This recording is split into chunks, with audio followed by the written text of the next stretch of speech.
Hello. Honestly કહું તો લગભગ 700 સેમિનાર મેં ગુજરાતમાં કર્યા, પણ મારી નાની દીકરીની સોગન ખાઈને કહું, સુરતવાળાએ જેટલો પ્રેમ આપ્યો કોઈએ નથી આપ્યો.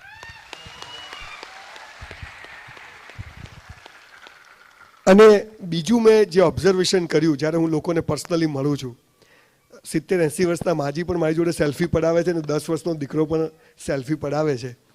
સૌથી વધુ સેલ્ફી મારા સુરતમાં પડ્યા છે. ઇટ મીન્સ કે લોકો મને ચાહે છે એવું મને લાગે છે.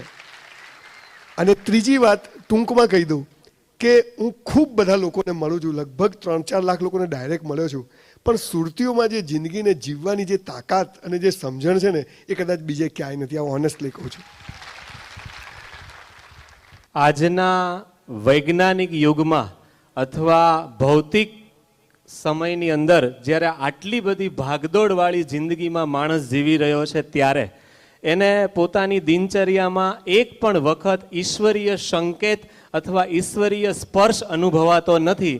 તો આવી રીતની જે દિનચર્યા છે, તો માણસ પોતાની દિનચર્યામાં એવી તો કઈ કૃતિ વધારે કે જેનાથી એને કંઈક ઈશ્વરીય શક્તિનો સ્પર્શ અનુભવાય, અથવા તો દૂર દૂર સુધી એને એવો અહેસાસ થાય કે ઈશ્વર જેવું કંઈક છે. એવું તો એમણે શું કરવું જોઈએ? પહેલાં તો હું એ વાત સાથે સહમત નથી કે લોકોને ભાગદોડવાળી જિંદગીમાં ઈશ્વરીય સંકેત મળતા નથી. આપણે જોતા નથી. જબરજસ્ત સંકેતો મળે છે. સવારે ઉઠો, કોણ ઉઠાડે છે? કોઈ તાકાત નથી, ઉઠાડે છે. આપણે ઓળખતા જ નથી. આપણા ઘરમાં એક નાનું બાળક જન્મે, એની બંધ મુઠ્ઠી તમે જોઈ છે કોઈ દિવસ? કદાચ એનાથી સારો ભગવાનનો હાથ નહીં હોય એવું હું માનું છું. સંકેત તો મળે જ છે, પણ આપણે આપણું મિકેનિઝમ એવું સેટ થઈ ગયું છે ફાસ્ટ લાઈફમાં કે આપણને બધું દેખાતું નથી. હવે એની વાત પર આવું. પર્સનલી હું એવું માનું છું કે હું બહુ જ ચીલા ચાલુ, એકદમ ઓર્ડિનરી સામાન્ય મિડલ ક્લાસ માણસ. એક મૂર્તિકાર હોય ને એમ ફાલતુ ચીજો કાઢે ને એટલે પથ્થરમાંથી મૂર્તિ બહાર આવી જાય.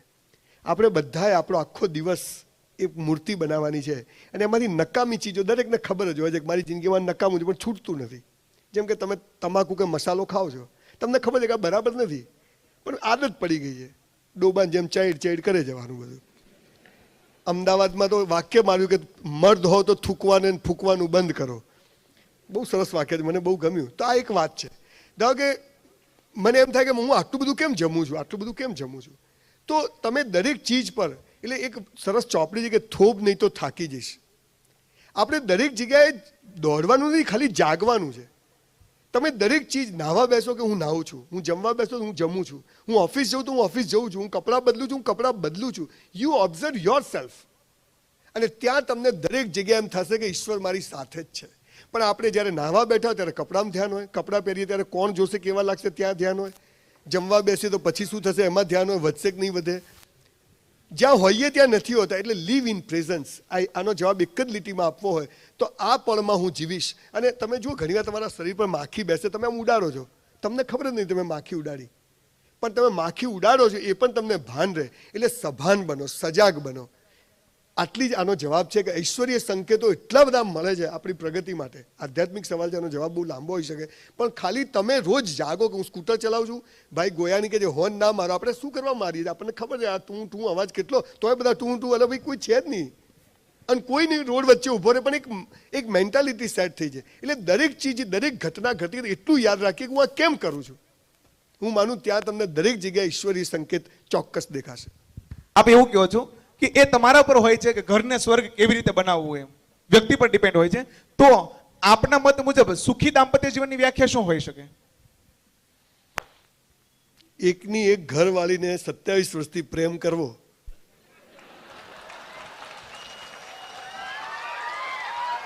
અને મારી ઘરવાળી મને આજે પહેલી વાર એવું છે કે મારી વાઈફ મારી સાથે નથી આવી, કેમ કે કાલથી મારી દીકરીની એક્ઝામ છે. એ મિસ કરતી હશે, મને ખબર નહીં, પણ મને એવું લાગે છે. સુખી દાંપત્ય જીવન આ કોઈ બોલવાનો વિષય જ નથી, અનુભવ કરવાનો વિષય છે. અને એને માટે આપણા સમાજે જે લગ્ન વ્યવસ્થા, એક વ્યવસ્થા બનાવી છે દુનિયાભરમાં, એક ઈશ્વર, ખબર છે ભાઈએ હમણાં કહ્યું કે ભગવાનને બધી લાંબી વાતો નથી પડતો, પણ એક ઈશ્વર, એક અલ્લાહ, એમ એક જીવનસાથી, એક પતિ, એક પત્ની, આ બેઝિક સમજ આપણામાં આવી જાય. અને મારે રાણી મુખર્જી જોડે લગ્ન કરવા હતા, પણ ના થયા. તો હવે જે મળી છે રાણી મુખર્જી, એ તો મારા હાથમાં ખરું ને, એ મારા હાથમાં ખરું. એટલે જીવનસાથી અને મોબાઈલ જ્યારે પણ મળે ને ત્યારે થોડા દિવસ પછી એમ થાય કે રાહ જોઈએ તો સારું મોડેલ મળત. હંમેશા એવું થાય, પણ એ અજ્ઞાનતા છે, એ હરીફાઈ છે. સ્ટોરમાં જઈને આ શર્ટની મા બાપ નક્કી કરવાનો અધિકાર નથી, ભાઈ બહેન નક્કી કરવાનો અધિકાર નથી. એમ જીવનસાથી પણ જેવી નોટ મળી હોય એની જોડે જીવવું એ આપણા હાથમાં છે. અને આ સુખી દાંપત્ય જીવનનો કે તું જેવી હતી, જેવી છે ને જેવી હોઈશ, તું જેવો હતો, જેવો છે ને જેવો હોઈશ, હું તને ચાહું છું. અને એકની એક વ્યક્તિના પ્રેમમાં રોજ પડવું, એને સુખી દાંપત્ય જીવનની ચાવી કહેવાય. સાહેબ તમે સમજાવો છો એટલો સહેલો જવાબ તો નથી, પણ હવે હા પાડ્યા સિવાય છૂટકો નથી. તમે સુરતીઓ લગભગ આ 4 મહિનામાં મને 25 વાર અહીં બોલાયો છે. આજ તો મારી ઘરવાળી કે હું નહીં આવું, કંટાળી ગઈ ગયા. તમે બધું ત્યાંથી પ્રેમ લઈ લેજો. આ વિષય ઉપર કોઈ વાર એક વક્તવ્ય આપણે રાખીશું. બહુ તમે ભાઈએ કહ્યું બિલકુલ સાચી વાત છે કે બહુ સરળ, કેમ કે રોજ સવારે ભારત પાકિસ્તાન સામે હોય અને પછી ઘરમાં ત્યાં પ્રેસ કોન્ફરન્સમાં બોલવું કે બધું બોર્ડર પર બરાબર છે. પણ હું એક વાત ચોક્કસ માનું છું કે આ એક જ દેશ એવો છે દુનિયામાં કે જ્યાં હજુ પણ સંબંધોની માવજત થાય છે, સંબંધોને નિભાવવો. અને આ જે મને ખબર છે, હું જાહેરમાં આજે એક મારી ખાનગી વાત કહી દઉં. મારી ઘરની એક દીકરીને બહુ જ તકલીફ હતી ને એને મારી બાને આવીને એમ કીધું કે બા હવે મારે ત્યાં નથી જવું. ત્યારે મારી બાએ કીધું કે મરી જજે પણ પાછી ના આવતી. અને આજે એમનું લગ્ન જીવન એટલું સરસ ચાલે છે. એટલે આ દાંપત્ય જીવનની સમજણ આપણે યુવાનોએ ખરેખર આપણી જે પેઢી ગઈ ને, ઘણી ભૂલો, ઘણી ડિફરન્સ ઓફ થોટ્સ અને વિચારોની એ રહેવાની, પણ દાંપત્ય જીવન જે આપણા દાદા દાદીઓ જે દાંતણ 2 જણ સાથે કરે, જમવા સાથે બેસે, બધું સાથે કરે, જે આપણી ભાગદોડવાળી જિંદગીમાં ભૂલી ગયા. હું ફરીથી કહું છું કે જે લોકોને ખરેખર મસ્ત જીવવું છે ને, એક ટાઈમ હસબન્ડ વાઈફ સાથે એક થાળીમાં જમવાનું રાખજો. બધા પ્રોબ્લેમ્સ ગમે તે થઈ જાય, ગમે તેવો ઝઘડો થયો પણ સાંજે થાળીમાં એક બ્રેડમાંથી 2 બાજુ ખાતા નહીં. Keep safe distance. સમજાય છે ને? આમ ચોકલેટ લઈને તું બી અહીંથી ખાની એ નહીં, એ બધું ગંદુ થાય બધું. પણ મર્યાદા, સમજ, એટલે ખલીલ જીબ્રાનને વાંચવો પડે દાંપત્ય જીવન માટે. ફરી કોઈ વાર એના વિશે વાત કરીશ. મનુષ્ય જીવનના અલગ અલગ પાસાઓમાંનું એક પાસું એટલે મનુષ્યનું આધ્યાત્મિક જીવન, અથવા તો રેગ્યુલર શબ્દમાં કહીએ તો ધર્મ. તો સવાલ એવો છે કે આપના મતે ધર્મ એટલે શું, અને ધર્મની અંદર જે ધૂપ, દીવો, અગરબત્તી, તિલક જેવા જે અલગ અલગ પ્રોસેસના ભાગ છે એનું મહત્વ કેટલું? પહેલા એક ખુલાસો કરી દઉં કે હિન્દુ, મુસ્લિમ, શીખ, ઈસાઈ આ ધર્મ નથી. આ આપણને બેવકૂફ બનાવવાની એક વ્યવસ્થા સમાજે કરેલી છે. હું બહુ ઓનેસ્ટલી માનું છું કે જ્યાં ભાગ પડે છે ને ત્યાં માણસનો વિકાસ અટકી જાય. કોઈ પણ જગ્યાએ ભાગ પડે ને એટલે મને હિન્દુ હું બની ગયો એટલે હું મુસલમાન નથી, હું ક્રિશ્ચિયન બની ગયો તો હું બીજો નથી. એટલે હમણાં એક સરસ મેસેજ ફરે છે બજારમાં, તમારી પાસે આવ્યો કે નહીં ખબર નહીં, કે કયો ધંધો કરીએ તો સૌથી સારો ચાલે અને એમાં કોઈ હરીફાઈ જ ના હોય. તો કે માણસ થઈ ગયા, કેમ કે એમાં કોઈ હરીફાઈ જ નથી અને એમાં ફાયદો જ ફાયદો છે. એટલે આ જે બધા કહેવાતા જે તથાકથિત જે સો કોલ્ડ એ બધા જીવન જીવવાની શૈલી છે. પણ ધર્મ શું છે જેના વિશે મારા સેમિનારમાં યુટ્યુબ પર હું ઘણું બધું બોલું છું. આજે એ બધું ફરીથી રિપીટ નથી કરતો, પણ મારી દ્રષ્ટિએ મારો ધર્મ એટલે જે હું લઈને પેદા થયો છું, જે હું ધારણ કરીને આવ્યો છું આ દુનિયામાં. અને હું બ્રાહ્મણ ઘરમાં જન્મ્યો એટલે હું બ્રાહ્મણ, પણ હું પટેલના ઘરમાં જન્મ્યો તો પટેલ હોત, મુસલમાનના ઘરમાં જન્મ્યો તો હું મુસલમાન હોત. તો એ મારો ધર્મ નથી, એ તો સમાજે મને આપ્યું છે. અને સમાજ જે આપે એ ધર્મ નથી. પણ મને જે ગમે છે, તમને ખબર છે A.R. રહેમાન હિન્દુ હતા, તમને કોઈને ખ્યાલ છે? એ મુસ્લિમ થઈ ગયા. તેમણે ધર્મ બદલ્યો નથી, એમણે જીવન જીવવાની શૈલી બદલી, એમની આસ્થા બદલાઈ. મૂળ વાત શું છે કે આપણને બધાને વર્ષોથી 5000 વર્ષથી ધર્મ એટલે હિન્દુ ધર્મ, મુસ્લિમ ધર્મ, આ આપણું મગજમાં બરાબર આપણું પેલું કરી નાખ્યું છે, કન્ડિશનિંગ કરી નાખ્યું છે. અને એટલે વ્યાખ્યાઓ ખોટી છે. ધર્મ એક જ છે કે અહીંથી અવાજ આવે છે કે આ કર. તમે જુઓ, હું હિન્દુ છું ને તો હું મસ્જિદમાં જઈશ ને તો હું ધમાલ કરવા જ જઈશ, કે મુસલમાન હશે ને તો એ મંદિરમાં હશે ધમાલ કરવા જ જશે, કેમ કે આ કન્ડિશનિંગ થયું. આ આપણા મગજને ડિવાઈડ એન્ડ રૂલ જે અંગ્રેજો મૂકીને ગયા એને ચાલુ રાખ્યું. આ ધર્મ નથી સાહેબ, એ જીવન જીવવાની શૈલી છે. ધર્મ એક જ છે કે મને શું યોગ્ય લાગે છે. મારી મોટાઈની વાત નથી કરતો સાહેબ, અમદાવાદમાં 4 લાખ રૂપિયા મહિને નુકસાન કરીને હું બુક સ્ટોર ચલાવું છું. બહાદુરીનું કામ નથી, પણ મારો ધર્મ છે બ્રાહ્મણ તરીકે કે જ્ઞાનનો ફેલાવો કરીશ, ગમે તે થઈ જાય. આ વાત છે. હું આજે આટલા સેમિનાર્સ કરું છું, ગુજરાતમાં ફરું છું, 15-20 દિવસ બહાર જઉં છું, મને એમ થાય છે કે બ્રાહ્મણોએ બહુ નુકસાન કર્યું છે. આ નડે છે, પેલું નડે, હાલત તું જ નડે છે.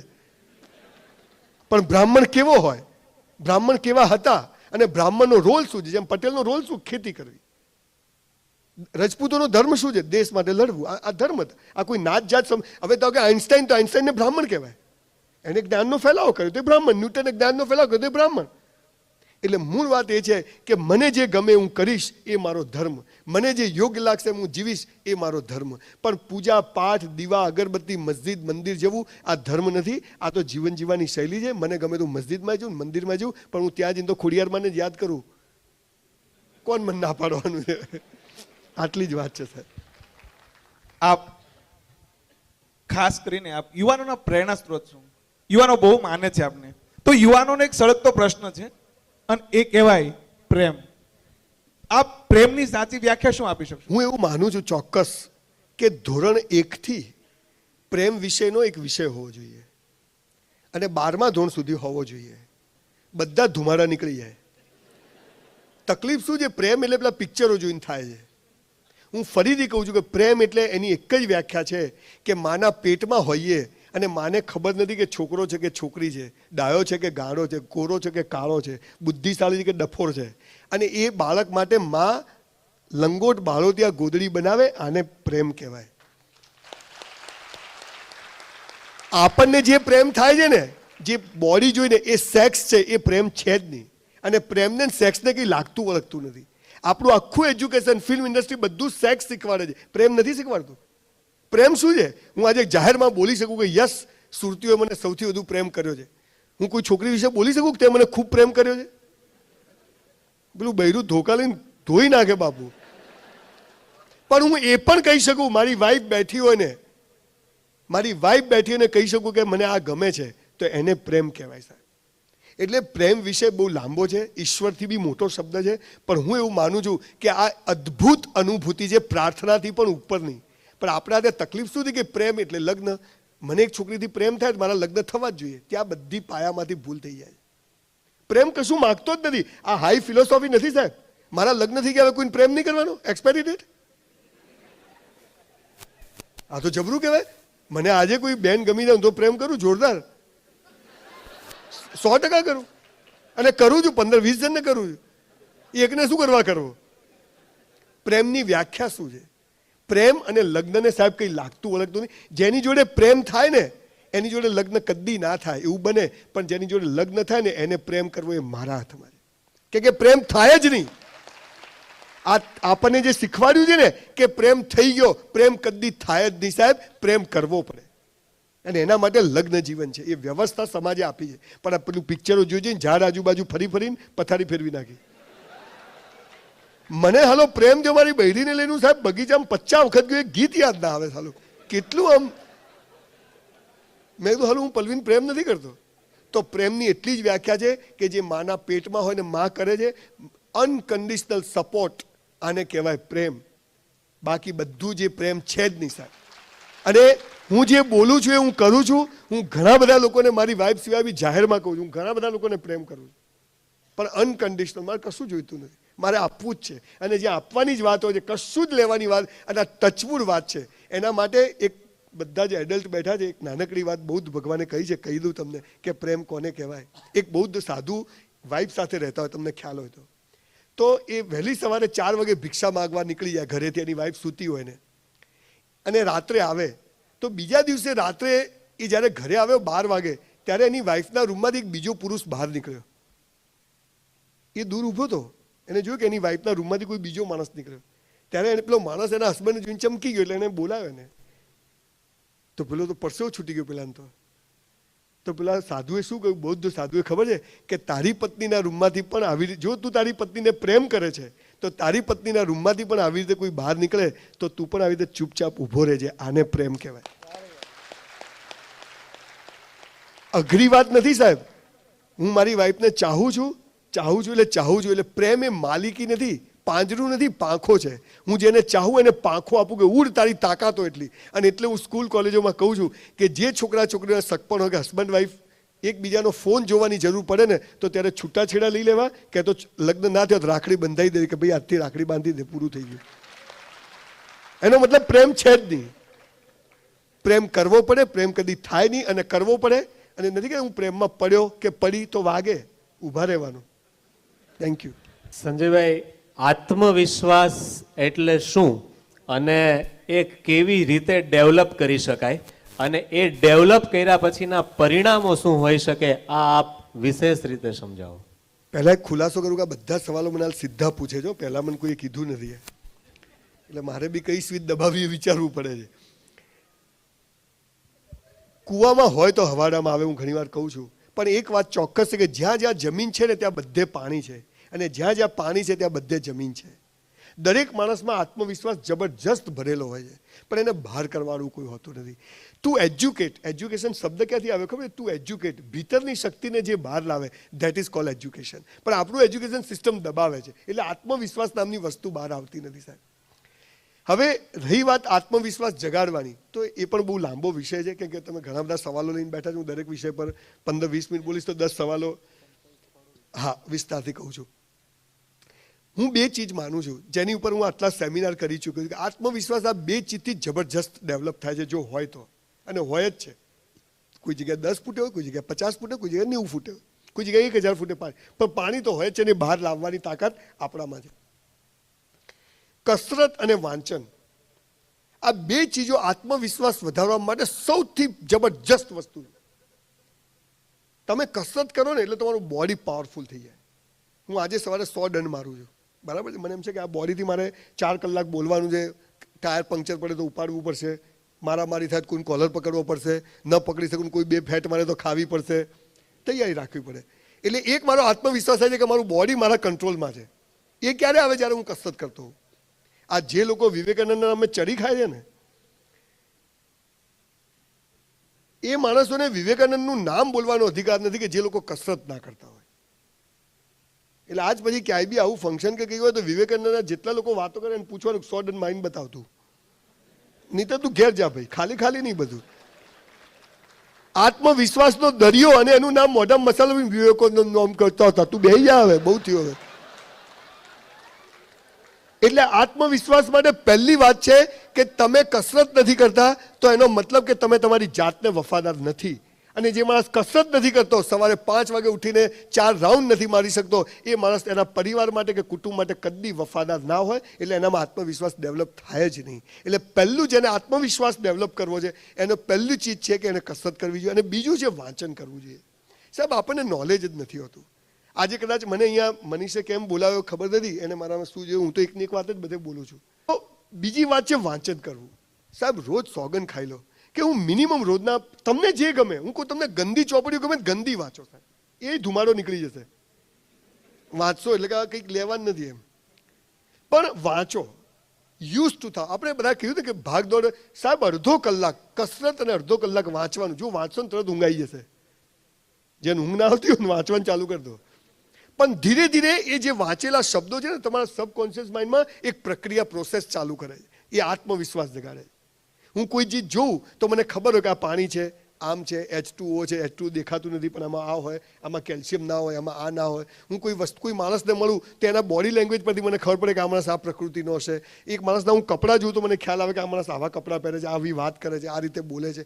તો વાંચનથી જબરજસ્ત ફરક પડે છે. અને એના માટે સાહેબ હું તમને એક નાનકડો દાખલો આપી દઉં કે અમેરિકામાં શિકાગોની બાજુમાં એક સાંભળ કરીને નાનકડું ગામડું છે.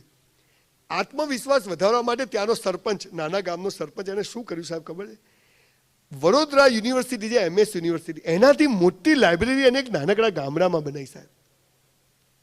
Bigger than MS universities library. અને ત્યાં રા નવગણ સરસ્વતીચંદ્ર ગુજરાતીમાં. પેલી બાઈ કે there are 10 Gujarati family in this village. આ દેશ સાહેબ પ્રગતિ કરે કેમ કે ત્યાં આત્મવિશ્વાસ ભરાય. આપણે સારામાં સારા લોકેશન પર પાનના ગલ્લા હોય, પાર્લરો હોય, બ્યુટી પાર્લરો હોય. ક્યાંય જીમ કે ચોપડીની દુકાન ના હોય, મારા જેવો 3-4 લાખ ભગાવતો હોય દર મહિને. આજ સુધી સરદાર પટેલના બાવલાની જગ્યાએ ઘેર ઘેર જીમ સ્કૂલ કોલેજોમાં નહીં બને, અને સ્કૂલ કોલેજોમાં જ્યાં સુધી કમ્પલસરી રોજ 1 કલાક લાઇબ્રેરીમાં જવાની આદત નહીં પડે, સ્કૂલ કોલેજોમાં બેસ્ટ પીટીના ટીચરો નહીં હોય, અને 12મા ધોરણ પછી 1 વર્ષ મિલિટરી ટ્રેનિંગ નહીં હોય, ત્યાં સુધી આ આત્મવિશ્વાસનો પ્રશ્ન ઊભો જ રહેવાનો છે, કદી સોલ્વ નહીં થશે. એટલે આપણે બધાએ આપણા બાળકોને, મારી દીકરીના લગ્ન થયા ને સાહેબ, મેં 2 રૂપિયાની કંકોત્રી છપાવી હતી, ખાલી 2 રૂપિયાની, અને એમાં નીચે લખ્યું હતું કે માત્ર પુસ્તકો સ્વીકારવામાં આવશે. સાહેબ 1800 ચોપડીઓ આવી, 2 દીકરીઓ 900 આપી, મારા 2 વેવાઈ ચોપડીઓ હોતા થઈ ગઈ. મને કે વેવાઈ મજા આવી ગઈ કે સારું, કે મફત આવી એટલે વાંચવી તો પડે ને, હવે હાલી નવી કોઈ નલાય નહીં. અને બંને જણા સાયકલ ચલાવતા થઈ ગયા સવારે. એ સાયકલનો પ્રતાપ ને ચોપડીનો પ્રતાપ, આત્મવિશ્વાસ હોય જ છે, જરૂર છે એને યોગ્ય રીતે જગાડવાની. આ 2 જ ચીજો જગાડી શકશે. જે સંસ્થાઓ અહીં 10 બેઠી હતી, તમારામાં અહીં જે બેઠા લોકો નક્કી કરો કે ચોપડીઓ વાંચશું, વંચાવશું, ઠેલા લઈને ઘેર ઘેર ફરો, તમારા પોતે કસરત કરવાનું ચાલુ કરો, હસબન્ડ વાઈફ રોજ ચાલવાનું નક્કી કરો, તમારી સાથે તમારો દીકરો દીકરી, અને આ 2 ચીજ કરશો ને સાહેબ, આત્મવિશ્વાસ ક્યારે જાગી જશે ને તમને સાહેબ ખબર જ નથી. નીકળ એક ગરીબ દરજીનો છોકરો અહીંયા તમારી સમક્ષ બોલવા માટે ના બેઠો હોય સાહેબ. Thank you. હા, હવે આત્મવિશ્વાસથી શું પરિણામ આવે છે કહેવાની જરૂર નથી. મારા જીવનમાં હું રોજ ડાયરી લખું છું 3જા ધોરણથી, કે આજે મેં શું કર્યું, આજે મેં શું કર્યું. હું માનું છું કે એક માણસમાં ખાલી જો આત્મવિશ્વાસ ભરી દેવામાં આવે ને સાહેબ, તો he can cross the wall. દિવાલની આર પાર જતો રહે સાહેબ. દિવાલ હોય ને એમાંથી જતો રહે. તમે કોઈ ના જવાય, જઈ શકાય, એ જુદો વિષય છે, આધ્યાત્મિકતાને સાથે રિલેટેડ. પણ આત્મવિશ્વાસથી ભરેલો માણસ આ દુનિયામાં શું ન કરી શકે એ વિષય પર બોલવું જ બેકાર છે, કેમ કે એ તો કલ્પનાઓ જ કરવી રહી.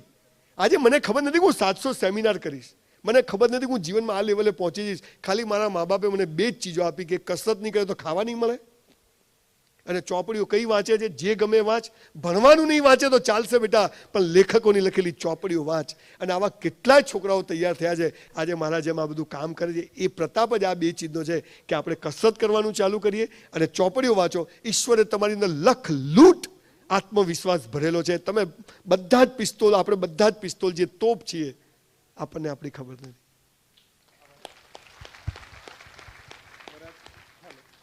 એક ભાઈનો એવો પ્રશ્ન આવ્યો છે, એનો રિયાલિટી વાળો એવો ક્વેશ્ચન છે સાહેબ તમારા પર, કે મને એવો શક છે સંજયભાઈ તરફ કે હું વાંચન તો કરું જ છું, તમને મળ્યા અને તમારો સતત 8 સેમિનારો કર્યા એમણે, અને હવે એને કસરત કરવાનું ચાલુ કર્યું, પણ સાહેબ તમે એવું કીધું કે તન અને મન સ્વસ્થ રાખો, તંદુરસ્ત રાખો, ધનના ઢગલા થઈ જશે. પણ સાહેબ સંજય સર જેવું નસીબ ક્યાંથી આવશે? મને એવું નસીબ શોધું છું, તનના ઢગલાની આશામાં છું, તન અને મન તંદુરસ્ત રાખું જ છું. એમ બોલો.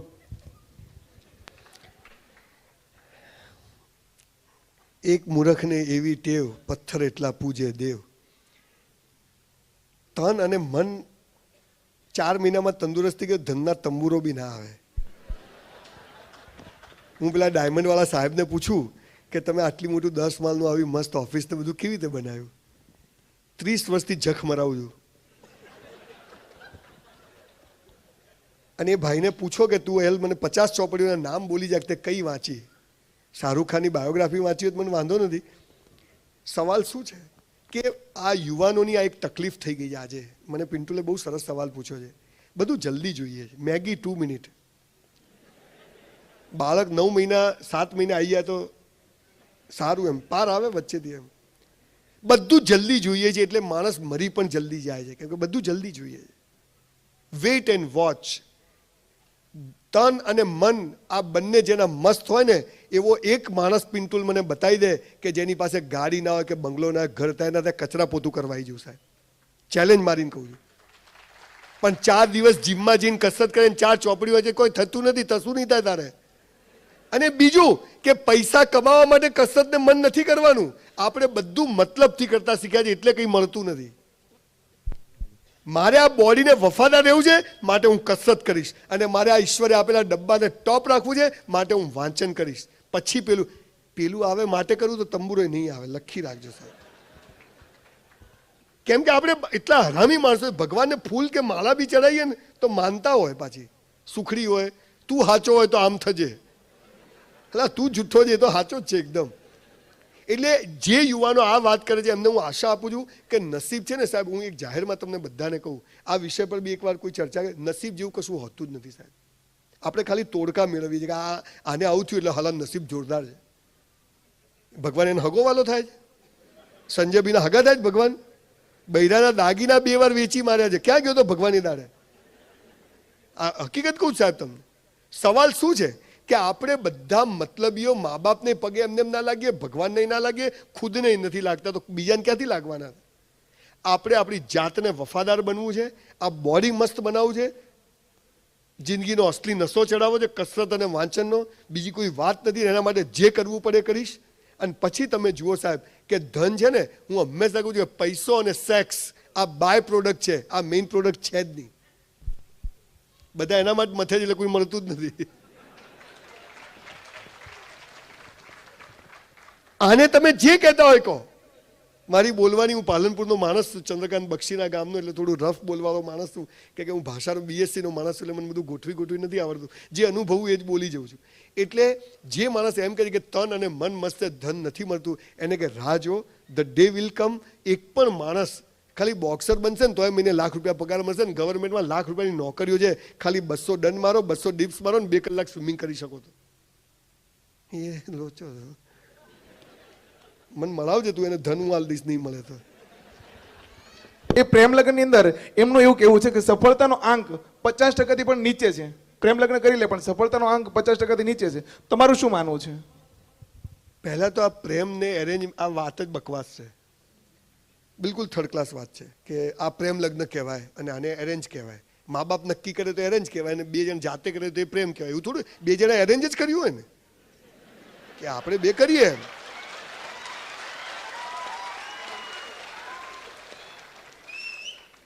એટલે અને બીજી વાત, પિન્ટુલભાઈ તમે જે કહો છો કે સફળતાનો આંક ઊંચો છે કે નીચો છે, મને આંકડા આપો. ખાલી ફેંકવાની હવામાં 50% જે અરેન્જ મેરેજ તમે કહો છો ને ત્યાંય સફળતાનો આંક બહુ ઓછો છે. સવાલ આપણે કેવા લોકોને ઓળખીએ છીએ, આ બહુ ગંભીર, આના વિશે બકવાસ કરવાનો વિષય જ નથી. બહુ પવિત્ર વિષય છે, બહુ સેન્સિટિવ વિષય છે.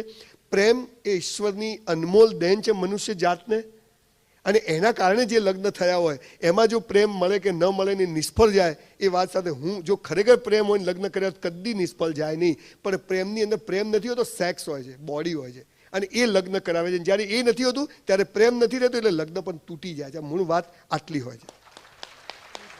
એટલે જે જોઈને થાય છે એ પ્રેમ નથી હોતો, સેક્સ હોય છે, અને એના કારણે એ લગ્નો ચાલતા નથી. પણ એક સમજ સાથે માણસ પ્રેમ કરે કે આ બોડી આ 2-5 વર્ષ છે, પણ મારે જે માણસ જોડે જીવવાનું છે. તમને ખબર છે સાહેબ, બહુ નમ્રતાથી કહું, મને 51 વર્ષ થયા છે, 3 દીકરા દીકરીઓનો બાપ છું. માણસને છે ને જીવનસાથીની જરૂર છે ને સાહેબ 50 વર્ષ પછી જ પડે. પહેલાં હોતી જ નથી. એ 18 વર્ષે સમજ પડી જવી છે કે આ 50 વર્ષે કામ આવશે કે નહીં આવે. આ વાત એટલી છે. વચ્ચેના ટાઈમમાં તો બધું જીવન ચાલતું જ હોય છે બધાનું. પણ મૂળ વાત આ છે કે પ્રેમ જો થયો હોય ને તો એ લગ્ન જીવન કદી નિષ્ફળ જાય જ નહીં. પણ પ્રેમ નથી થતો, બીજું બધું થાય છે, એટલે ત્યાં નિષ્ફળતા વધુ હોય છે. અને એરેન્જ મેરેજમાં 2-3 પરિવારો 200-500 જણા સાક્ષીમાં હોય છે. બધાને ખબર હોય છે કે આ પરણ્યા છે ભાઈ. સરખો 10-15 જગ્યાએ આપણું મન ભટકતું હોય, વિચલિત થતું હોય, અને ત્યારે પેલા વડીલો આપણને સપોર્ટ કરે છે, સમજાવે છે. આપણું પણ મન, તમે જો આ ટેબલ છે ને અહીંયા 5 વર્ષ આવું ને આવું રહે, પણ એક જીવંત ચેતના એવી ને એવી કેવી રીતે? મને કુદાર મારું બેરું ના ગમે, આ ક્યાંથી ભટકાણું હાલું આવું એમ બી થાય. અને કોઈક દિવસ એમ થાય કે આપણે આજ મળે બીજું કોઈ મળે નહીં, એવું થાય. તો મન તો રોજ બદલાવાનું, રોજ એમ કહેવાનું કે આ બરાબર નથી, બરાબર છે. પણ પ્રેમ છે ને, હું તો એવું માનું છું કે પ્રેમ લગ્ન 100% સફળ હશે જો પ્રેમથી થયા હશે. પણ એ પ્રેમથી નથી થયા હોતા, બીજા કારણસર થાય છે, અને માટે ત્યાં નિષ્ફળતાનો આંક વધુ હોય છે.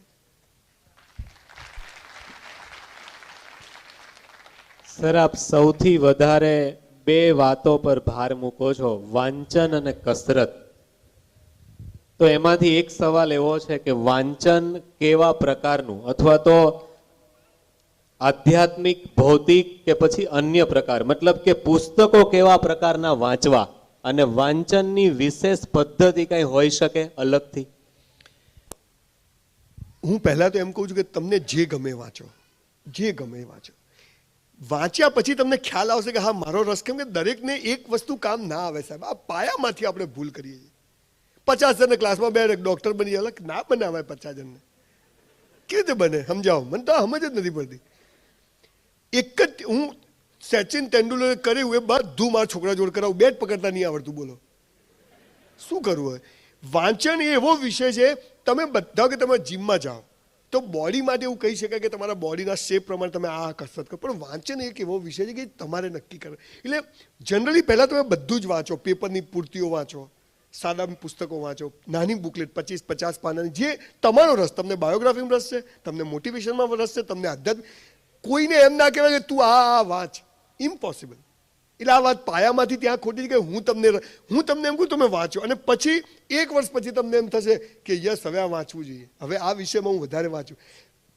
આપને નવાઈ લાગશે સાહેબ, 4-5 હજાર પુસ્તકો વાંચ્યા, છેલ્લા 2 વર્ષથી એક પણ પુસ્તક વાંચતો નથી. મને એમ થયું કે હવે કંઈ વાંચવા જેવું છે જ નહીં. કઈ રીતે નથી કે બધું રિપીટ જ થતું હોય, નવી બાટલીમાં જૂનો દારૂ હોય, એનું એ લખે જાય બધું, તોતા કરી જાય, કૃષ્ણ ભગવાને આમ કીધું, ચાણક્ય આમ કીધું, તે શું કીધું એ કે.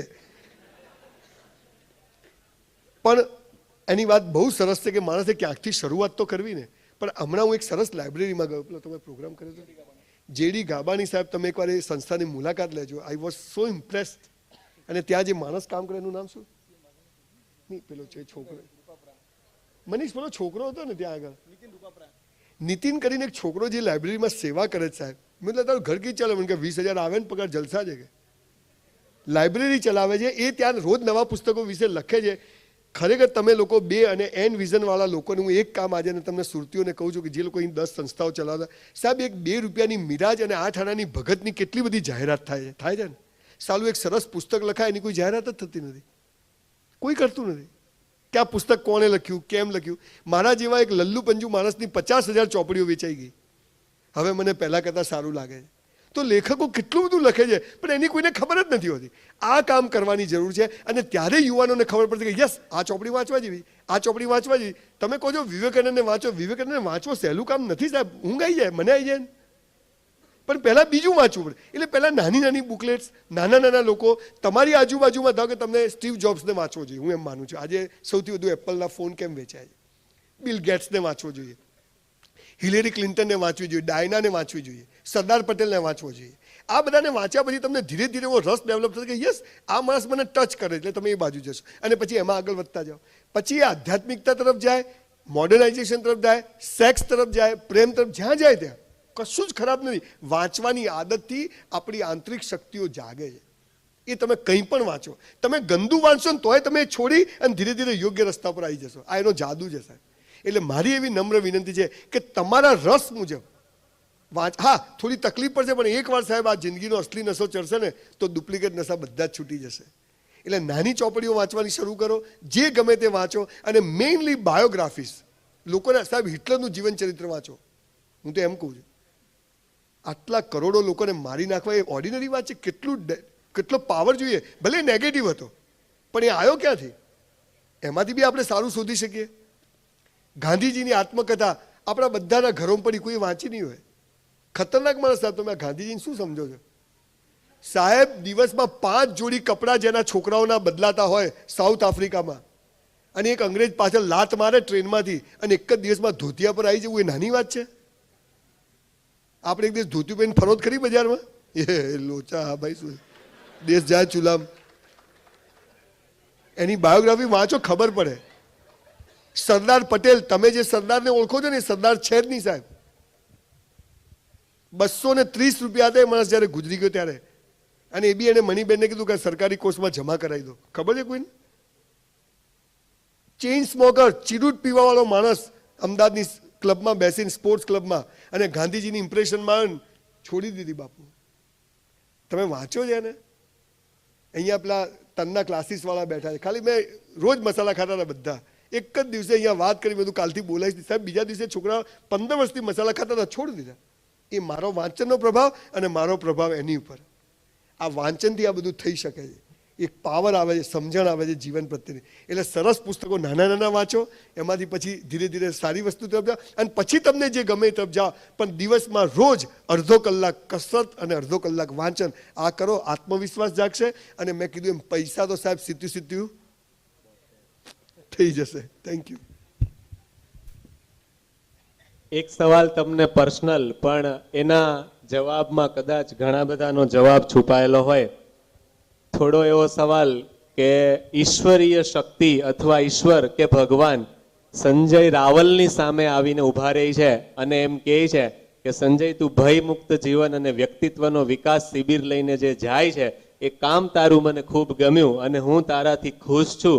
તો એવા વખતે અને એમ કહેશે કે હું આપું, તો એવા વખતે સંજય રાવલ કંઈ માંગશે કે કેમ, અથવા માંગશે તો શું માંગશે, અથવા તો સંજય રાવલનો શું જવાબ હશે?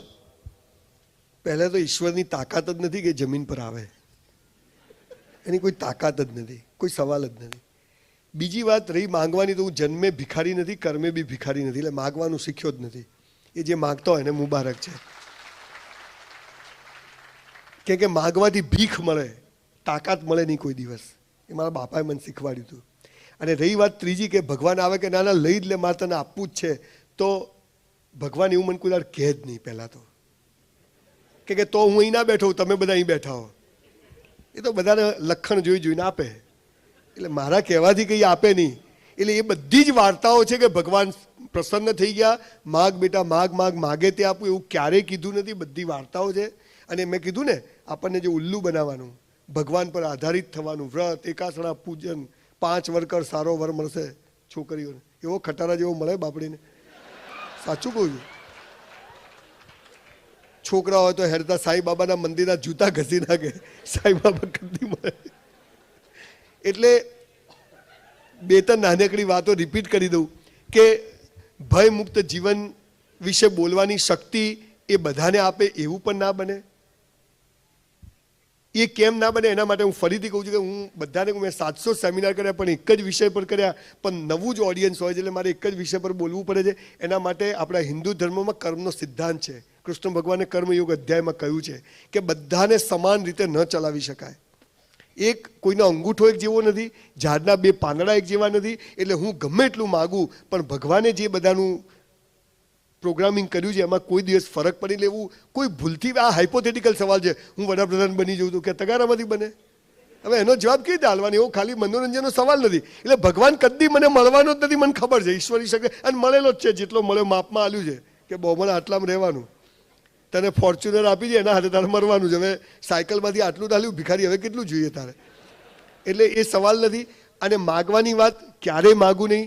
અને ત્રીજી વાત કે હંમેશા ઈશ્વરને, જેને તમે પ્રાર્થના કહો છો, હું તો પ્રાર્થના નથી કહેતો, કેમ કે એ પ્રાર્થના બી આપણે એમને એમ કરતા નથી, પણ હંમેશા જો એવી કોઈ શક્તિ છે, હું જેને માનું છું કે ઈશ્વર એટલે ઇટ્સ આ વચ્ચે જવાબ આપી દઉં કે આ સવાલ આવશે કે નહીં મને ખબર. ભગવાન એટલે શું, મારી જે વ્યાખ્યા છે હું તમને કહું છું. ઈશ્વર એ કોઈ વ્યક્તિ નથી, કોઈ વિશેષ નથી, કોઈ રંગ રૂપ આકાર નથી, નિર્ગુણ નિરાકાર, જેનો કોઈ રંગ રૂપ આકાર નથી. મેં ખૂબ પુસ્તકો વાંચ્યા, ગુરજીએફ, ઓસ્પેન્સ્કી, દુનિયાભરના લોકોને વાંચ્યા કે આ છે શું ભલા ઈશ્વર, ભગવાન છે શું? પણ એનો એક જ જવાબ મળે. તમે જુઓ, તમે ભગવાનને 100-200 ગાળો બોલી જાઓ, તમને કઈ લાફો મારશે? કેમ ગાળો બોલી? આમ આવે શંકર ભગવાનનો હાથ ધડાક દઈને. ગમે એટલું ભગવાનની કોમેડી કરો, કંઈ કશું, કેમ કે એવું છે નહીં. પણ આ જે કોઈ સંકેતો છે, 32 કરોડ કે 26 કરોડ કે 30 કરોડ દેવી દેવતાઓ જે આપણામાં કહેવામાં આવ્યું છે, અહીંથી મારે બોમ્બે જવું હોય ને તો 150 કિલોમીટર, 149 એમ કિલોમીટરના માઇલ સ્ટોન આવે. અને જ્યારે બોમ્બે આવે ને ત્યારે 10 કિલોમીટર, 9, 8, 7, 6, 5, અને જેવું મુંબઈ આવે ને એટલે શૂન્ય લખેલું આવે. આ શૂન્ય એટલે ઈશ્વર. આ બધા જ, હું પણ શંકરને ઘઉં પેલા ચોખા ચડાવતો હતો, મધ ચડાવતો, હનુમાનને સિંદૂર ચડાવ, આ બધી પ્રોસેસમાંથી મારી બાએ મને પસાર કર્યો છે. પણ પછી કહેતો કે બેટા બસ હવે આ બહુ થઈ ગયું, હવે એનાથી આગળ જવાનું. એટલે ઈશ્વર એટલે આ તમે, હું, આ આખી totality, the whole universe is a god. એટલે નથી કે એક કણ જેટલી જગ્યા બાકી નથી. એટલે આપણે બધા શોરૂમમાં બધી જઈએ તો કે કેમેરા લગાવેલા, જરા ચેતતો રહેજે, પણ પેલો કેમેરો ચાલુ જ છે બાપુ ઉપર. The whole universe is a god. એટલે એ ઈશ્વર પાસે કશું માગવું નહીં, જે આપે મસ્ત જીવવું. આ પળને ટોપ જીવવી છે. મોત સાલું કાલ આવતું હોય તો આજ આવે, પણ જીવવું તો વટથી જીવવું, આટલું યાદ રાખવું. આજે હમણાં આજકાલ પેપરમાં આવ્યું છે, આજે વિશ્વમાં દર 12 મિનિટે એક વ્યક્તિ આત્મહત્યા કરે છે. અને આપ પણ આપના સેમિનારમાં કહો છો કે આત્મહત્યા કરનારા લોકોને બચાવ્યા. તો એક યુવાન એવો છે કે જેને અંતિમ પળ સુધી પહોંચી જાય છે અને આત્મહત્યા કરવા માટે જાય છે. એક લાસ્ટ સંદેશો આપવાનો હોય, શું આપી શકો? ધારો કે એક માણસ હાથમાં ગોળીઓ લઈને બેઠો, એક મરવું, પણ એને સરને કહીને મરવું. એટલે મને એક મેસેજ કરે છે, હું એની જોડે વાત કરું છું. અને હું એ વાતચીત 2-3 કલાક ચલાવું છું. તમને બધાને છેલ્લો સંદેશો આપું મને યાદ કરે, પણ એ પહેલાં એક નાનકડી વાત, એક પ્રોસેસ કહી દઉં. કોઈ પણ માણસ તમને એમ લાગે ને કે આ સુસાઇડ કરવાનું, ત્યારે શું કરવું એ કહી દઉં. એની જોડે વાતચીત શરૂ કરો કોઈ પણ રીતે, અને વાતચીત શરૂ કરશો ને ત્યારે એને તમે શિખામણો ના આપતા કે તારી વાઈફ શું કરશે, તારો બાપા શું કરશે, તારો છોકરો, એવું નહીં કહેવાનું, તારો ધંધા કશું નહીં કહે. એની જોડે એ વાતચીત શરૂ કરો કે હું તાર જેવો જ છું, હું તાર જેવું. એમ તારી વાઈફે આવું કર્યું, પેલા છોકરાએ તારી જોડે દગો કર્યો, તારા ટકા ના આવ્યા, આટલા જ આવ્યા, આટલી મહેનત કરીને આટલા, ચાલું મારે બી આવું થયું. એને એમ થશે કે આ મારી જેવી નોટ છે. એ આત્મહત્યા કેમ કરે છે? કેમ કે એને એમ છે કે દુનિયા મારા જેવું દુઃખ કોઈને છે જ નહીં, હું એક જ એવો માણસ છું જેને આટલું બધું દુઃખ પડી રહ્યું છે. એ સમયે એને ફોન પર કે મેસેજ પર કે વાતચીત કરો ત્યારે એને એમ જ બતાવ કે હું તારથી બી ગઈ ગુજરેલો માણસ છું, પણ જો હું તો જીવું છું. અને સાહેબ જેને સુસાઇડ કરે, તમને ખબર છે સાહેબ, આ સુસાઇડ જે કરે છે ને, સુસાઇડ કરવું બહુ બહાદુરીનું કામ છે સાહેબ. 5+1 નથી, અઘરું કામ છે. જબરજસ્ત પાવર જોઈએ, જબરજસ્ત તાકાત જોઈએ સાહેબ. પણ એ જે કરે છે ક્ષણિક આવેગમાં કરે છે, એ આત્મહત્યા નથી, એ તો નપુસંગતા છે. અને આત્મહત્યા અને નપુસંગતામાં ઘણો ફરક છે. આત્મહત્યા કરવી એટલે સાહેબ કદાચ દુનિયાનો સૌથી વધુ વિલ પાવર જોઈએ સાહેબ. ખાલી 2 મિનિટ આમ કરજો, તેલ લેવા જાય, આપણે તો જીવવું છે બાપુ. જ્યારે આત્મહત્યા કરવાનું વિચાર આવે ને તો 2 મિનિટ નાક બંધ કરજો ખાલી. અરે બૈરું બૈરું બધું તેલ લેવા જાય, આવી જાઓ બાપુ. હવે રહી વાત સંદેશની, તો સંદેશ એક જ લીટીનો છે. છેલ્લે હું લગભગ આ વાત બધા છોકરા છોકરીઓને કહું છું કે તારા મરી જવાથી આ દુનિયામાં કોઈ ફરક નહીં પડે. ઇન્દિરા ગાંધી પણ ગઈ, નહેરુ પણ ગયા, ઈદી અમીન પણ ગયો, પાકિસ્તાનમાંથી પેલા ભાઈને ઉઠાઈને લઈ ગયા, બધા કેટલાય ગયા ને, તિસ્માર ખાનો જતા રહ્યા. આ દુનિયા ચાલે છે, તો તારા જવાથી કોઈ ફરક પડવાનો નથી. પણ હા, તારા જીવવાથી કદાચ સમાજને ચોક્કસ ફરક પડશે. અને આ વાત એને બચાવી જશે. અને આ વાત એની આંખમાં આંખ જોઈને, એના ખભે હાથ મૂકીને કે તું આજે મરી જઈશ, તારા મા બાપ નાહી નાખશે, 12મું કરી નાખશે, તારી જેને બેવફાઈ કરી એ તને છોડી દેશે, બીજે લગન, પણ તું જો જીવી ગયો તો કદાચ સમાજમાં તું ફરક પાડી શકશે. સાહેબ તમને નવાઈ લાગશે, જે 74-75 છોકરા છોકરીએ સુસાઇડ કરવાનું છોડ્યું, એમાંથી 2-3 છોકરા છોકરીઓ અત્યારે શું કામ કરે છે ખબર છે? બીજા કોઈ સુસાઇડ ના કરે ને, એની સંસ્થાઓ ચલાવે છે સાહેબ, આ ઈશ્વરની કૃપા. કેમ કે આ અજ્ઞાનતા છે, સમજ નથી કે હું મરી જઉં, મરી જાય, તેલ લેવા જાય સાલા, મરદની મૈયતમાં જવું પણ બાયલાની જાનમાં ના જવું. આ એને સમજાવવું. તારે જીવવું છે, તારે તાકાતી. સાહેબ બહુ નમ્રતાથી કેટલાય લોકોને મેં બહુ પૈસા આપ્યા છે, મને કે ધંધો નથી. મેં ધંધો કર, બૂટ પોલિશ કર, પૈસા નથી, ગરીબ. મેં તું કિડની વેચી માર, 15 લાખની આવે રોકડી. તું હાલા ગરીબ ક્યાં છે સાલા, ડફોળ બનાવે છે. એક આંખ વેચી મારવાની 10 લાખમાં, 2-3 કરોડ રૂપિયા આવ્યા સ્પેર પાર્ટ વેચો તો. હાલા પૈસા માટે મરી જતો તો વેચી માર. સમજ નથી. એને એમ થાય છે કે ભગવાને મારી સાથે જ અન્યાય કર્યો છે, ભગવાન બધા સાથે અન્યાય કરે છે. પણ એ સમજ આવી જાય, એ સમજ આપો, હું બી તારા જેવું છું એ કહો. અને છેલ્લે આ મેઇન વાત સંદેશો કે તારા મરી જવાથી દુનિયા 12 દિવસમાં તને ભૂલી જશે, પણ તું જો જીવી ગયો તો જિંદગીભર લોકો તને યાદ કરશે. એ માણસ 100% બચી જશે.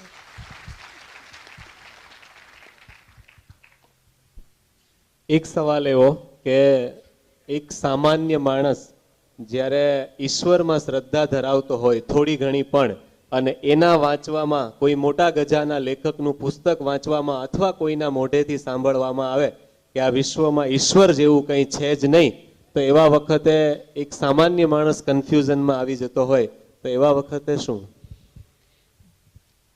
ગાડી ઓવરટેક કરું કે ના કરું તો ઠોકાઈ જ જાય. તમારે ગાડી કોઈની ઓવરટેક કરતા હોય ને પછી એમ કહો કે કરું કે ના કરું, ઠોકાઈ જાય. એટલે જે માણસ કન્ફ્યુઝ હોય ને એને તો કોઈ બચાવી શકે નહીં. પણ મારા વિચારો એ કોઈના કહેવાથી બદલાય. કોઈ કે ઈશ્વર છે ને કોઈ કે ઈશ્વર નથી, તો એ મારો ઈશ્વર પ્રત્યેની શ્રદ્ધા કેવી, એક જુદો વિષય આખો થઈ જાય. એ વ્યક્તિ સાથે જોડાયેલો છે. પણ હું ઈશ્વર છે એમ માનું તોય શું, અને હું ઈશ્વર નથી એમ કહું તોય શું? સાહેબ તમને એક વાત કહું, વચ્ચે કહેવાની રહી ગઈ. જે લોકો આસ્તિકો છે ને એમને જ મંદિરો ને મસ્જિદો સળગાયા છે. નાસ્તિકોએ કદી કોઈ મંદિર કે મસ્જિદ સળગાઈ નથી. સમજ પડે છે? ઈશ્વર વિશેની મારી શ્રદ્ધા, ધર્મ વિશેની મારી શ્રદ્ધા, એ જો કોઈના કહેવાથી કે ઈશ્વર છે અને નથી, અથવા કોઈ મોટો લેખક, તો મોટા લેખકની વ્યાખ્યા શું? મોટો એટલે શું મોટો? તમે બધા આજે મને આટલો પ્રેમ કરો છો, મેં બી કે કોઈ બે માણસ મને ગાળો બી બોલતા, મારી ઇજ્જત ના બી કરતા હોય, તો એનાથી મારામાં કંઈ ફરક નથી પડવાનો. એમ ઈશ્વર છે, કરોડો લોકો એની પાછળ પાગલ છે કે એવી શક્તિ છે કે જે આ દુનિયા ચલાવે છે, અને એના નિયમો છે, અફળ નિયમો છે કે ઘઉં વાવો તો ઘઉં જ ઉગે, કાંટા વાવો તો કાંટા જ ઉગે, બાજરી વાવો તો બાજરી જ ઉગે, પ્રેમ વાવો તો. પણ મનુષ્યમાં એવું થાય છે કે પ્રેમ વાવો ને તિરસ્કાર ઉગે છે, સુખ વાવો ને દુઃખ ઉગે છે, ઊંધું થાય છે. એ આખો જુદો વિષય છે. પણ મૂળ વાત હું માનું છું કે તમારા પ્રશ્નનો જવાબ આવી ગયો છે. મારી વાત સર, આપણે સાંભળતા આવ્યા છીએ એક સફળ પુરુષની પાછળ એક સફળ સ્ત્રીનો હાથ હોય છે. તમારા પરિવારમાં અને તમારી સફળતા પાછળ શું તમારા ધર્મપત્નીનો હાથ હોઈ શકે ખરો? પહેલા તો અમારા વડે બધા શું પૂછે ખબર? ધર્મપત્ની એટલે એક જ હોય ને, કઈ બીજી હોય? આમ બધા કોઈ મરી જાય ને તો કે સ્વર્ગસ્થ, એટલે કોઈ નર્કમાં જતું જ નથી. હું બહુ નસીબદાર છું. મારા સેમિનારમાં હું જે બોલું છું બિલકુલ ટચવુડ વાત બોલું છું કે આવી રીતે જ મારી ઘરવાળી મારા ફઈ જઈને રૂપિયો આપી આવ્યા હતા, જેને મેં જોઈ જ નથી. અને ત્યારે બી હું આવો રંગીન મિજાજી માણસ હતો કોલેજ લાઈફમાં પણ હું ઈશ્વરી નિયમ જાણતો હતો કે મા બાપ નક્કી કરવાનો અધિકાર નથી, ભાઈ બહેન નક્કી, તો મારો જીવન સાથી પણ ઈશ્વરે નક્કી કરીને રાખ્યો છે. અને એ જે સ્વરૂપે મળશે, હું મારા મા બાપને પ્રેમ કરતો હતો, એમણે કીધું તારે અહીં કરવાનું, તો આઈ એમ રેડી. એ મારા દિલે કીધું, તે પ્રેમ લગ્ન જ થયા. મારી પત્નીનો એટલો હાથ છે કે સાહેબ આજે નથી એટલે જાહેરમાં બોલી શકીશ. પિન્ટુલે પૂછ્યું, આવી વાત મેં કોઈ જગ્યાએ કરી નથી, પણ મારી વાઈફ પલ્લવીની જગ્યાએ બીજી કોઈ પણ સ્ત્રી આ દુનિયાની હોત તો 100 વાર છૂટાછેડા આપ્યા હોત. મારે કયા મોજા પહેરવાની એ મને ખબર ના હોય. હું બહુ અનઓર્ગેનાઇઝ માણસ છું, એટલે મારી બેગ ભરવી હોય કે મારે શૂઝ લેવા, મને કશું જ. મેં કોઈ દિવસ પાણીનો, મેં બહુ મજૂરી કરી, બહુ જ. મારી બા મને છે ને નાનપણમાં બહુ કામ કરાવતી, લોટ દળાવવા મોકલે, કેરોસીન લેવા મોકલે, રેશન કાર્ડ બધું. મેં કહ્યું આટલું બધું કેમ કામ કરાવે? મને કે બેટા લગ્ન પહેલાં કરશે ને તો લગ્ન પછી નહીં કરવું પડે. અને મને પલ્લવી એવી જ મળી કે મેં લગ્ન પછી કોઈ જ કામ, એટલે હું જ્યારથી બધું જ એણે મારું. અને પાછી મારી વાઈફ મારાથી 2 વર્ષ મોટી છે, કસ્તુરબા છે મારે, સાચું કહું છે. પણ તું જેવી હતી, જેવી છે, જેવી હોઈશ, તું જેવો હતો, જેવો છે, જેવો હોઈશ, હું તને ચાહું છું. આને લગ્ન કહેવાય. એટલે I got very good wife. અને જીવનમાં મેં કહ્યું ને કે 2 વાર દાગીના વેચી માર્યા.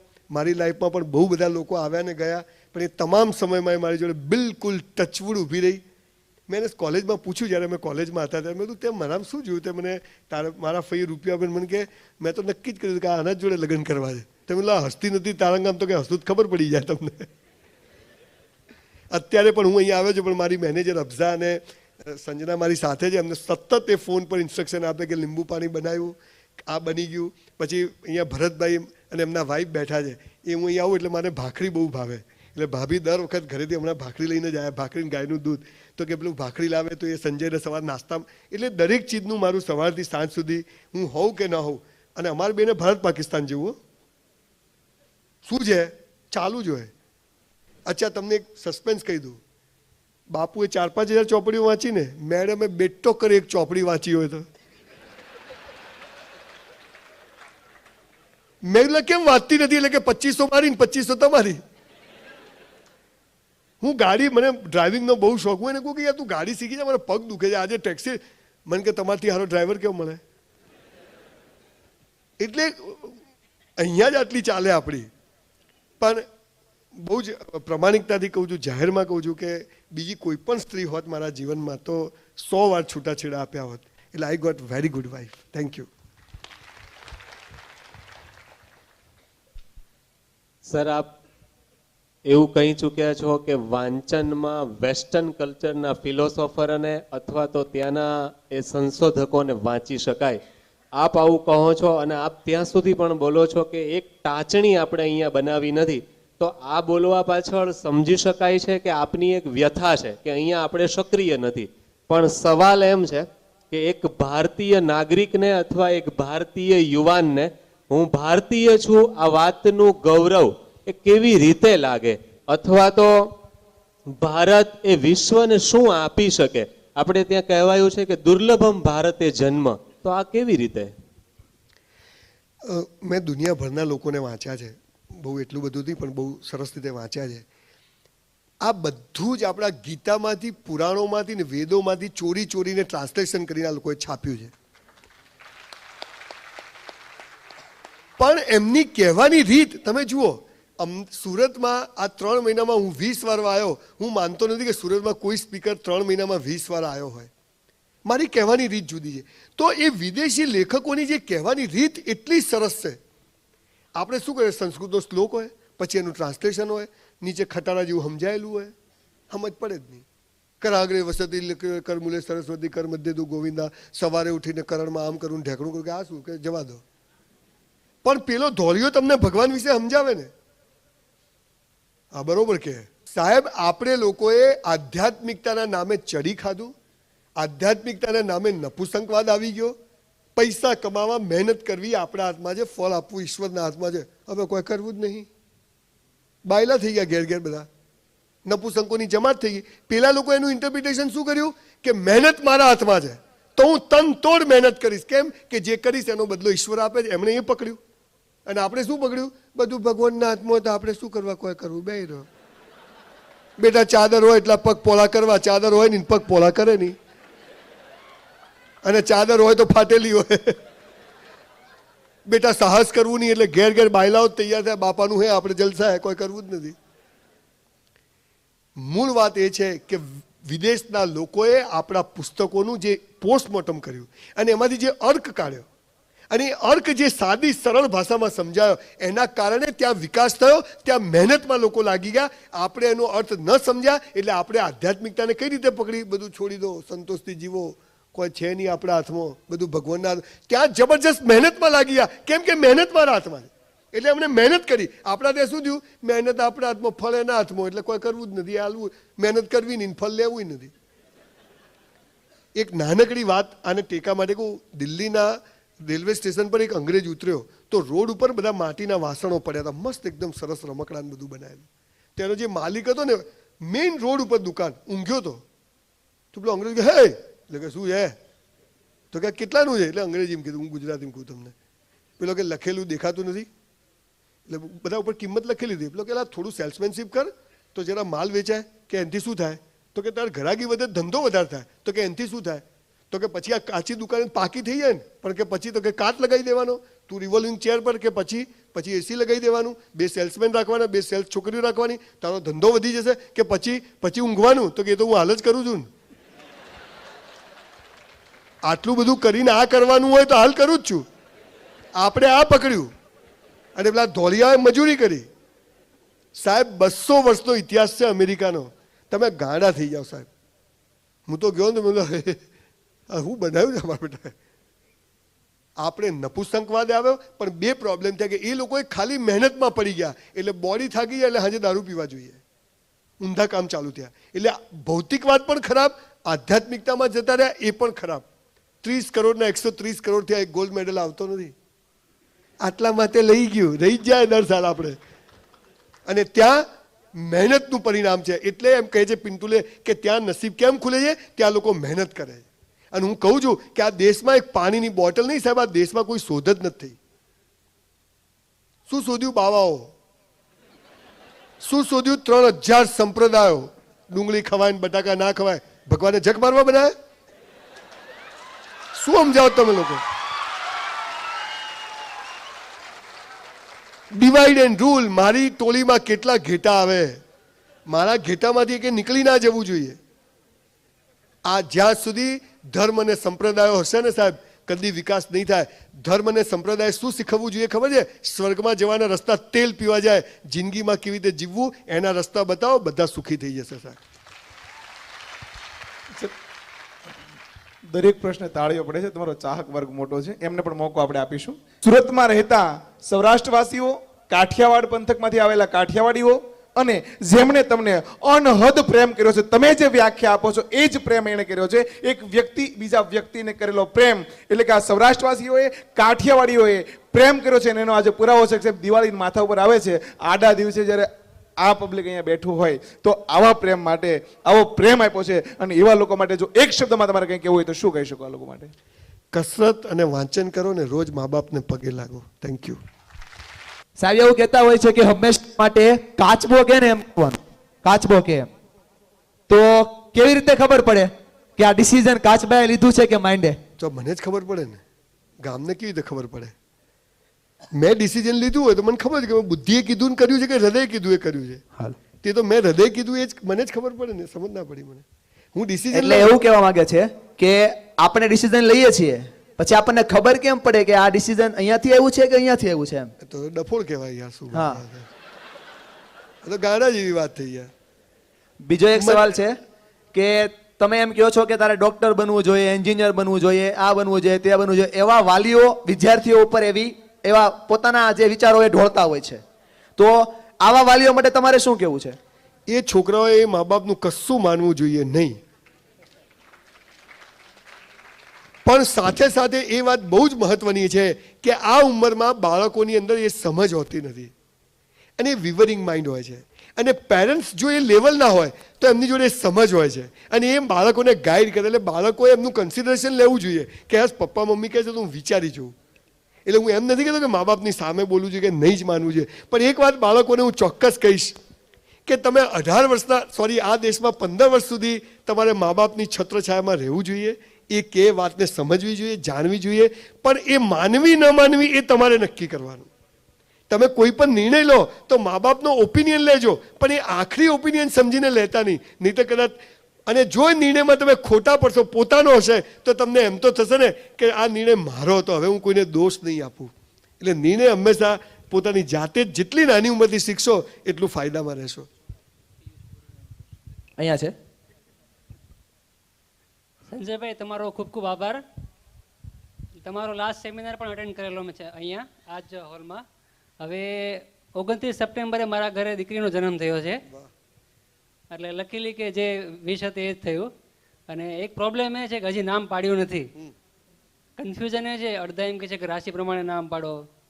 મારે એવી ઈચ્છા નથી કે રાશિ પર નામ પાડવું કે નહીં પાડવું, જે ગમે એ જ પાડવું. એટલે કન્ફ્યુઝન વધારે છે. અડધા એમ કહે છે, મમ્મી પપ્પા એમ કે આ રાશિ પરથી પાડવું, આ રાશિ છે, તો પછી સસરા પક્ષમાં જો કે રાશિ પરથી જ પાડવું જોઈએ નામ. તો તમારું શું કહેવું છે? હા, બ્રાહ્મણોની દુકાન બંધ કરાવશો તમે? મારું નામ, તમારા સવાલનો જવાબ આપી દઉં. મારા બાપુજીનું નામ સોમનાથભાઈ, મારા મોટા ભાઈનું નામ શૈલેષ, મારું નામ સંજય, મારી નાની બહેનનું નામ સુધા. મારા ભાઈના 2 દીકરીઓ ને 1 દીકરો, અને મારી 2 દીકરીને 1 દીકરો.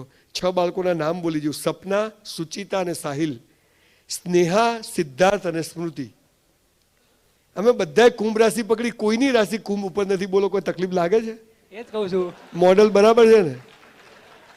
હવે બીજી વાત કે જે રાશિ હતી ને, એ રાશિ ઉપરથી નામ પાડવાનું એક વૈજ્ઞાનિક કારણ છે. રાશિઓ સાચી ખોટી નથી, પણ આપણા જન્મ સમયે ગ્રહોની જે દશા હોય છે અને એ બધાના પ્રભાવો પૃથ્વી પર હોય છે. ધારો કે આ અહીં પહેરવાથી ચંદ્ર કે મંગળ ના નડે, બધી ડફોળ બનાવવાની વાત છે, પણ તમારો કોન્ફિડન્સ રહે કે પહેર્યો બાપુ, હવે વાંધો નથી.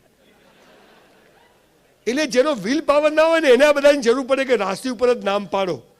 મારી એકે નોટનું નામ રાશિ ઉપર નથી, પણ 6 છોકરા ટોપ છે અને હારા ઘરે 3 છોકરીઓને લગ્ન થયા છે. વેવાઈને કીધું કુંડળી છે નહીં, માર તારી જોઈતી નથી. આપણે બ્લડ ગ્રુપ ચેક કરાવી લઈએ કે કોઈ બીજા પ્રોબ્લેમ નથી ને, બસ. બાકી એટલે રાશિમાં એ તમારી ઉપર આધારિત છે કે રાશિમાં માનવું કે ના માનવું. મારા કહેવાથી કરશો નહીં. તમને બીજા ચૂલામાં જાય, સાસુ સસરા ને પપ્પા ને મમ્મી, એની વાત નથી કરતો. તમને એમ લાગે કે મારે રાશિ પરથી પાડવું છે તો રાશિ પરથી પાડજો. તમને એમ લાગે કે મારે રાશિ પરથી નથી પાડવું તો ના પાડતા. પણ મારા મા બાપ જેવા પણ મા બાપ બનજો કે હું જ્યારે પહેલી વાર સમજણો થયો અને મારા પપ્પાને મેં કીધું કે અમારા ક્લાસમાં ઘણા સંજય છે, મારું નામ સંજય કેમ રાખ્યું? મને કે બદલી કાઢ. આવું પણ કરી શકાય. તમે આ નહીં ચમન ને મગન ને છગન કેવા નામ પાડે, ચંપકલા કઈ નામ છે યાર, લલ્લુ ભાઈ, લલ્લુ કઈ નામ કહેવાય. એટલે દીકરી, તમે તમારી વાઈફ જ 2 જણ નક્કી કરજો કે એનું શું નામ પાડવું. રાશિ બાશી પડશો નહીં ચક્કરમાં. મેં તમારા લાઈવ તો ક્યારે નથી જોયા તમને, પણ યુટ્યુબ પર ઘણા તમારા સેમિનાર સાંભળેલા છે. પણ તમે એક વાત વધારે કરો છો કે રીડિંગ કરવું.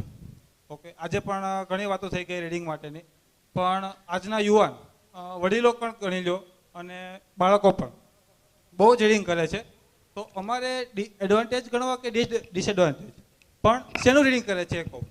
આજે વોટ્સઅપના મેસેજ, ફેસબુકની પોસ્ટો, રેડી, ટ્વિટર પરના ટ્વીટ, આખો દિવસ એ રીડિંગ જ કર્યા કરે છે, તો અમારે એના એડવાન્ટેજ ગણું કે ડિસએડવાન્ટેજ? વોટ્સઅપ એ બહુ સારી વસ્તુ છે, પણ હું બંધ કરી દઉં છું. જે ચીજ મને ઇરિટેટ કરે ને એવું નહીં કરું, જે ચીજ મને ગમશે હું કરીશ. હવે સવાલ હું ક્યાંથી વાંચું છું? જો વોટ્સઅપથી મને વાંચવાનું ગમે છે તો એ પણ ખોટું નથી.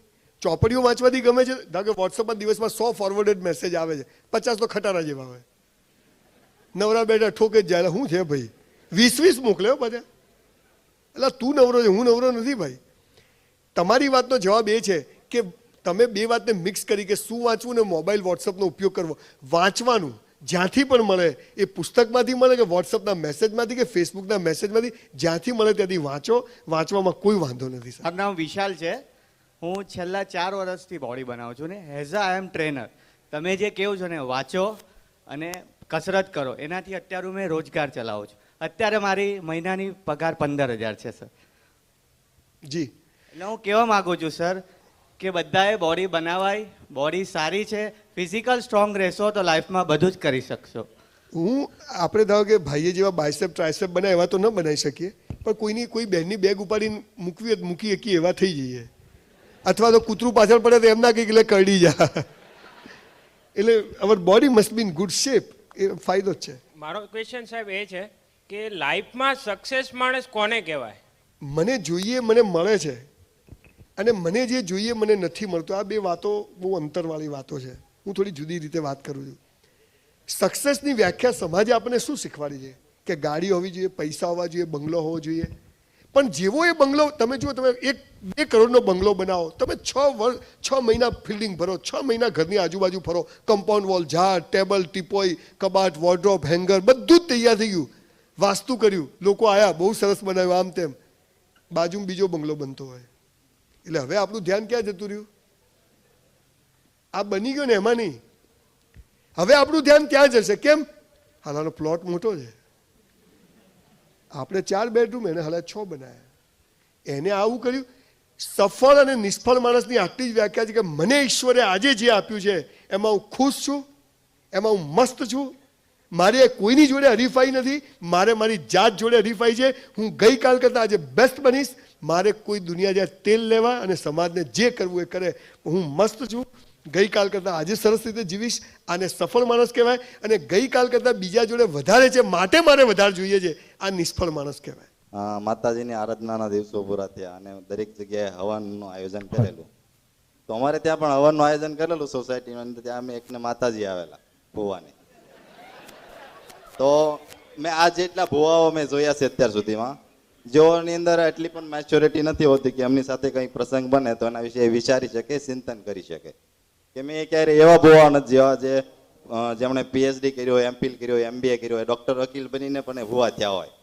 એટલે આટલી હલકી કક્ષાના એ લોકો હોય અને એમને જે માતાજી આવે છે, એટલે માતાજી તો ઠીક છે, એમના જે શરીરની અંદર જે ધ્રુજારી આવે છે એની અંદર માનસિક જે પ્રોસેસ થતી હોય છે, એની પાછળનું સાયકોલોજી અથવા તો સાયન્સ શું હોઈ શકે? પહેલા વાત સાથે હું સંમત નથી કે કોઈને માતાજી આવે, કોઈના બાપની જાગીર નથી કે એનામાં આવી જાય એમ. અને એને આવે તો મને આવે ને તમને આવે. માણસ છે ને, તમે જુઓ, તમે કોઈ જોડે મારામારી થાય ને તો તમે જ્યારે તમે ગુસ્સામાં તમે આખા ધ્રુજો તો માતાજી આવી જાય.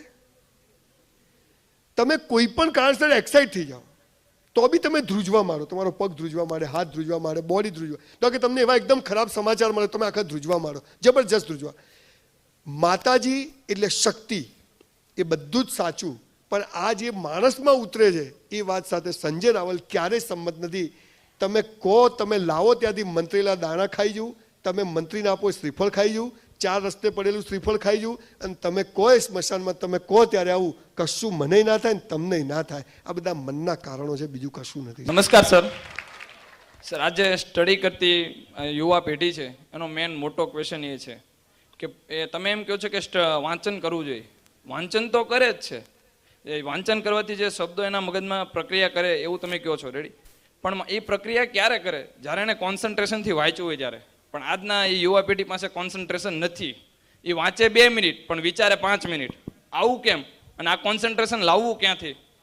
Good question. આપણે આની વાત પહેલાં થઈ ભાઈ દોસ્ત, કદાચ તારું ધ્યાન બહાર ગયું. સજાગ બનો. હું જ્યારે જમવા બેઠો તો મને ખબર કે હું જમું છું. હું જ્યારે નાહવા બેઠો તો મને ખબર હોય કે હું નાહું છું. આ પ્રેક્ટિસ સાયકલ શીખવાની વાત છે.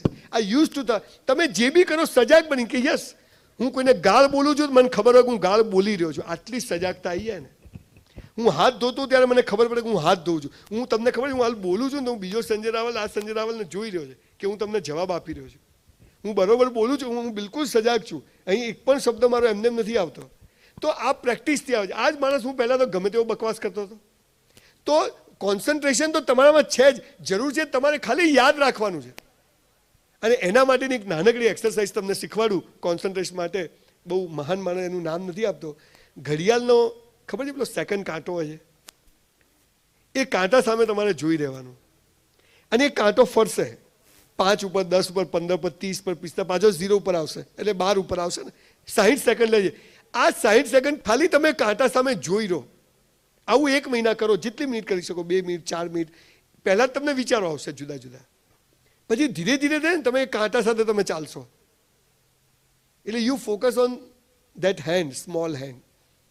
એવી રીતે તમે જ્યારે બિઝનેસ કરો, તમે દુશ્મની કરો, તમે મારામારી કરો, તમે પ્રેમ કરો, તમે જમવા બેઠો, તમે ટોયલેટ જાઓ, તમે મંદિરમાં જાઓ, તમને ખબર હોવી જોઈએ કે હું આ કરું છું. આજની યુવા પેઢી, સાહેબ સાચું કહું, આજની યુવા પેઢી જેવી મજબૂત યુવા પેઢી 5000 વર્ષમાં દેશમાં પેદા નથી થઈ સાહેબ. આ સાચી વાત કહું છું. પણ એને ડિરેક્શન ખોટું મળ્યું છે. આગળની જે પેઢી ગઈ, જે આઝાદીથી આ 60 વર્ષ, જે સ્કૂલ કોલેજોમાં એજ્યુકેશન સિસ્ટમો હોવી જોઈતી હતી, જે એક માણસમાં મારી અંદર જે સમજ આવી છે કે તું એક મજબૂત માણસ છે અને તું ધારે તે કરી શકે નહીં, ધારે તે થવા માંડશે અને એના રસ્તા છે. 4 દિવસ કે 5 દિવસની પ્રોસેસથી કશું થવાનું નથી. પણ મારામાં એક સમજ આવી જાય અને આ સમજ કોન્સન્ટ્રેશનની ક્યારે આવશે? જ્યારે આવી નાની નાની પ્રેક્ટિસ કરીએ, આપણે નાનું નાનું સમજીએ. હું જમવા બેઠો મને બિલકુલ ખબર કે મેં રોટલી લીધી, શાક લીધું, દાળ લીધું, મેં આ ખાધું, જમીન હવે હું છાશ પીશ તો મેં દહીં ખાધું તો હવે મારે આઈસ્ક્રીમ ના ખાય. આને સજાગતા કહેવાય. પેલું લગ્નમાં જાય નહીં પેલા બળદિયાની જેમ બધું પાડો ચારે બાજુ બધું ખાધે જ જાય એમ, એ સજાગતા ના કહેવાય. પણ હું જ્યારે ખાઉં ત્યારે મને ખબર કે મેં કઢી ખાધી છે તો હવે હું દૂધની આઈટમ નહીં ખાઉં. આ સજાગતા કહેવાય. હું અહીંયા આવ્યો છું તો હું 3 કલાક બેસવા જ આવ્યો છું. હવે મારે ઘરે કહી બી હું ઊભો થઈને આમ તો આ સજાગતા કહેવાય. તમે જ્યાં છો એમાં હું આ સતત યાદ રાખો, સતત કે યસ હું ગાડી ચલાવું છું, હું ડ્રાઈવ કરું છું. મોબાઈલ આવે તો ઉભા રહીને વાત કરવી, રસ્તા વચ્ચે ઊભો થઈ જાય બળદિયો, હેલો, એટલે સાઈડમાં જાય એમ પાછળ. આ સજાગતા નહીં. સજાગતા એટલે હું ક્યારેય કોઈને નડીશ નહીં, આ સતત યાદ રહું. હું મારી જાતને પણ નહીં નડું એ યાદ રહે અને હું જે કરીશ એ મને સતત યાદ છે કે હું આ કરું છું. આટલું સાહેબ કરો, કોન્સન્ટ્રેશન ફટાફટ આવી જશે મસ્ત, અને પછી તમને આદત પડી જશે. સર, આજના સમયમાં લોકો સક્સેસ તો થઈ જાય છે પણ લાઈફમાં ઓલ અબાઉટ સક્સેસફુલ નથી હોતા. જેમ કે જેમની પાસે પૈસા છે એ લોકો પાસે હેલ્થ નથી હોતી, જેમની પાસે હેલ્થ છે એમની પાસે રિલેશનશિપ મેન્ટેન નથી હોતી, જેમની પાસે રિલેશનશિપ પૈસા છે હેલ્થ છે એ લોકો પોઝિટિવ નથી હોતા. તો life is all about imbalance. તો લાઈફને બેલેન્સમાં હંમેશા રીપ્રોસેસિંગ કરવા માટે શું કરવું જોઈએ? લાઈફ પહેલાં તો કદી બેલેન્સ રહેવાની જ નહીં, અને જે બેલેન્સ રહે એને લાઈફ જ ના કહેવાય. એટલે એ વાત સાથે હું સંમત નથી. બીજું બેલેન્સ કરવાની વાતમાં અગેન હું આ વાત કરું છું. મારા બધા સવાલોની દવા એક જ છે, કસરત અને વાંચન. હું ગમે તેવો ડિપ્રેસ થયું સાહેબ, ધંધામાં એટલા મોટા નુકસાનો કર્યા, ડાયમંડના બિઝનેસમાં લોસ કર્યો, કન્સ્ટ્રક્શનના ધંધામાં લોસ કર્યો, સ્કૂટર લઈને ફરવા જતા રહેવું પડે, ગામ છોડી દેવું પડે, 10 વર્ષ સુસાઇડ કરો પૂરું ના થાય આવી સ્થિતિ પણ સામનો કર્યો, 50-100 ચેકો રિટર્ન થયા, કેસો થયા, બધી પ્રોસેસમાંથી 93માં પસાર થયો. પણ આ તમામ સમયે મારી સજાગતા, મારી સભાનતા, ઈશ્વરે મને એક ચોક્કસ કારણથી મોકલ્યો છે.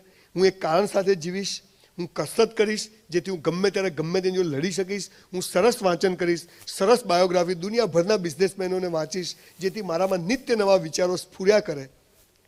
આ 2 ચીજો હોય દરેક માણસ. આજે હું કહું છું સાહેબ, આજની પેઢી બહુ સરસ છે. 10 વર્ષ પછી હું ભારતને, આ સરકારો બદલાઈ એટલે નથી કહેતો, પણ 10 વર્ષ પછી આ દુનિયાનો સૌથી મજબૂત દેશ હશે સાહેબ. તમે લખી રાખજો, આવી યુવા પેઢી આજે આવી આપણી. આજે સાહેબ મારા જેવા માણસના વિચારો ક્યાંથી આવે? કેમ કે હું યુવાનોની આંખમાં તેજ જોઉં છું, તાકાત જોઉં છું કે yes there is a change. એ કડી હોય, કલોલ હોય, હમણાં હૈદરાબાદ ગયો તો જ્યાં જાઓ ત્યાં. એટલે બહુ જ સરસ સમય આવી રહ્યો છે. અને તમે જેમ કીધું, લોકોને ખબર છે કે મારી પાસે પૈસો નથી તો હેલ્થ, તો એ હેલ્થ મારે. પણ સાહેબ જીવનની કરુણા એક તમને કહી દઉં, સાલું જ્યારે હેલ્થ હોય છે ને ત્યારે પૈસો નથી હોતો, અને જ્યારે પૈસા આવે ને ત્યારે હેલ્થ રહેતી જ નથી સાહેબ. આ તકલીફ છે સાલી. પૈસા ના આવે પહેલા કે મીઠાઈ ખાઓ, પણ મીઠાઈ ના હોય નહીં, અને પછી કે હવે ખાતા નહીં, ત્યારે ખાલી ઘણી જ હોય. આ ઇમ્બેલેન્સ છે. પણ એ સમજણ 500 રૂપિયા કે 5000 કમાતા હોય ને આવી જાય કે આ બોડી અને માઇન્ડ બે મસ્ત રાખીશ, મફત લાઇબ્રેરી છે, મફત ઘરે કસરત કરવાની છે, આ બે ચીજ કરો સાહેબ, બધા જવાબો અંદરથી મળવાના ચાલુ થઈ જશે સાહેબ, બધું બેલેન્સ થઈ જશે મસ્ત. Good evening sir. યસ. મેં તમને ફર્સ્ટ ટાઈમ સાંભળેલા અહીંયા, અને મારો જે ક્વેશ્ચન છે એક એન્ટરપ્રન્યોરની જે લાઈફ હોય એને રિલેટેડ છે, એનું માઇન્ડ શું કહે છે.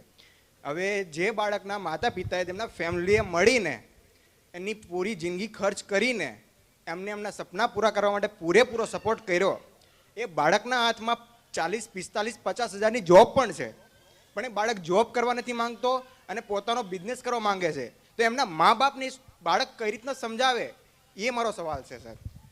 બહુ જ સરસ સવાલ પૂછ્યો. પહેલાં તો એ બાળક જો હું હોઉં તો હું મારા મા બાપને પૂછું જ નહીં, અને મારે જે કરવું એ હું કરું. આ ઓનેસ્ટલી કહું છું તમને. બીજો વાત કે મારે મારા મા બાપને બિલકુલ એ સમજાવવું જોઈએ કે ભગવાન જમીન પર આવ્યો નથી ને આવવાનું નથી, એટલે આ મારા ભગવાન છે. એટલે મારે એમને સમજાવવા જોઈએ કે તમે તમારી આખી લાઈફ પૂરી કરી. જો 40-50 હજારની નોકરીમાંથી મારો બોસ જો કમાતો હોય તો એ 40-50 હજારની મહેનત હું મારા માટે કરું તો હું 1 લાખ રૂપિયા કમાઈ શકું કે નહીં? આ વાત તમારા મા બાપને સમજાવો. તમને કોઈ માણસ 50,000 રૂપિયા પગાર કેમ આપે છે? કેમ કે તમારામાંથી 1 લાખ કમાઈ શકે છે. તો એ તાકાત હું મારા માટે વાપરીશ. એટલે હું તો સાહેબ બધાને કહું છું, મને ઘણીવાર બીજા લોકો બોલાવતા નથી, હું કહું છું કે ખરેખર જીવન જીવવું હોય ને તો નોકરી કરવી જ નહીં, ભીખ માગવી, ચોરીઓ કરવી, પણ નોકરી નહીં કરવી. હું તો કહું છું જાહેરમાં, ચોરીઓ કરતા નહીં પાછા કોઈ. યસ સર, આજની જે આપણે એજ્યુકેશન પદ્ધતિ જે છે ને એનાથી સખત હું વિરુદ્ધ છું. બિલકુલ, બહુ સરસ. કેમ કે આજની જે એજ્યુકેશન પદ્ધતિ ફક્ત ને ફક્ત અહીંયા ઘણા બધા એજ્યુકેશન પ્રોફેસરો પણ બેઠા છે, ઘણા શિક્ષકો પણ બેઠા, અને એજ્યુકેશન સંસ્થાવાળા માલિકો પણ બેઠા છે. હું એને એટલું જ કહેવા માંગુ છું કે એજ્યુકેશન ફક્ત તમારો પૈસા કમાવા માટેનો બિઝનેસ ના કરો. એજ્યુકેશનને તમે યુવાન માટે, એ જે બાળક છે એ બાળકને ઉછેર કરવા માટેનું એક સારામાં સારી એક રીત, એક ઢબ બનાવો. તો આના વિશે તમારું શું કહેવું છે? હું 1 વર્ષ પછી ગુજરાતમાં આગ લગાવવાનો છું જોરદાર આ વિષય પર. આ ભાઈએ જે વાત કરી, ખરેખર આપણી એજ્યુકેશન સિસ્ટમ બિલકુલ બોગસ છે, જેમાં ડૉક્ટરો અને એન્જિનિયરો તૈયાર થાય છે, માણસ તૈયાર થતો જ નથી. એક ડૉક્ટર અને એન્જિનિયર બી માણસ નથી હોતો, એ ડૉક્ટર જ હોય, આખી જિંદગી નશામાં જ. સાહેબ એની બૈરી બી સાહેબ કહો, તમને નવાઈ લાગશે. એમના ઘરે જાવ તો કે સાહેબ બહાર ગયા, તારો સાહેબ અમાર છે સાહેબ, નશામાં જ હોય, હવામાં જ હોય. એજ્યુકેશન સિસ્ટમ, હું તમને બધાને કહું, આ ભાઈનો જવાબ, હું સમાજને તો નહીં બદલી શકું પણ મારી જાતને બદલી શકું. મેં એવું નક્કી કર્યું છે કે એવી યુનિવર્સિટી ગુજરાતમાં હું બનાવવાનો છું કે જ્યાં 3 ટ્રાયલવાળાને પહેલું એડમિશન, પછી 2 ટ્રાયલ, પછી 1 ટ્રાયલ, પછી 35%, 36%, 40% એડમિશન ક્લોઝ.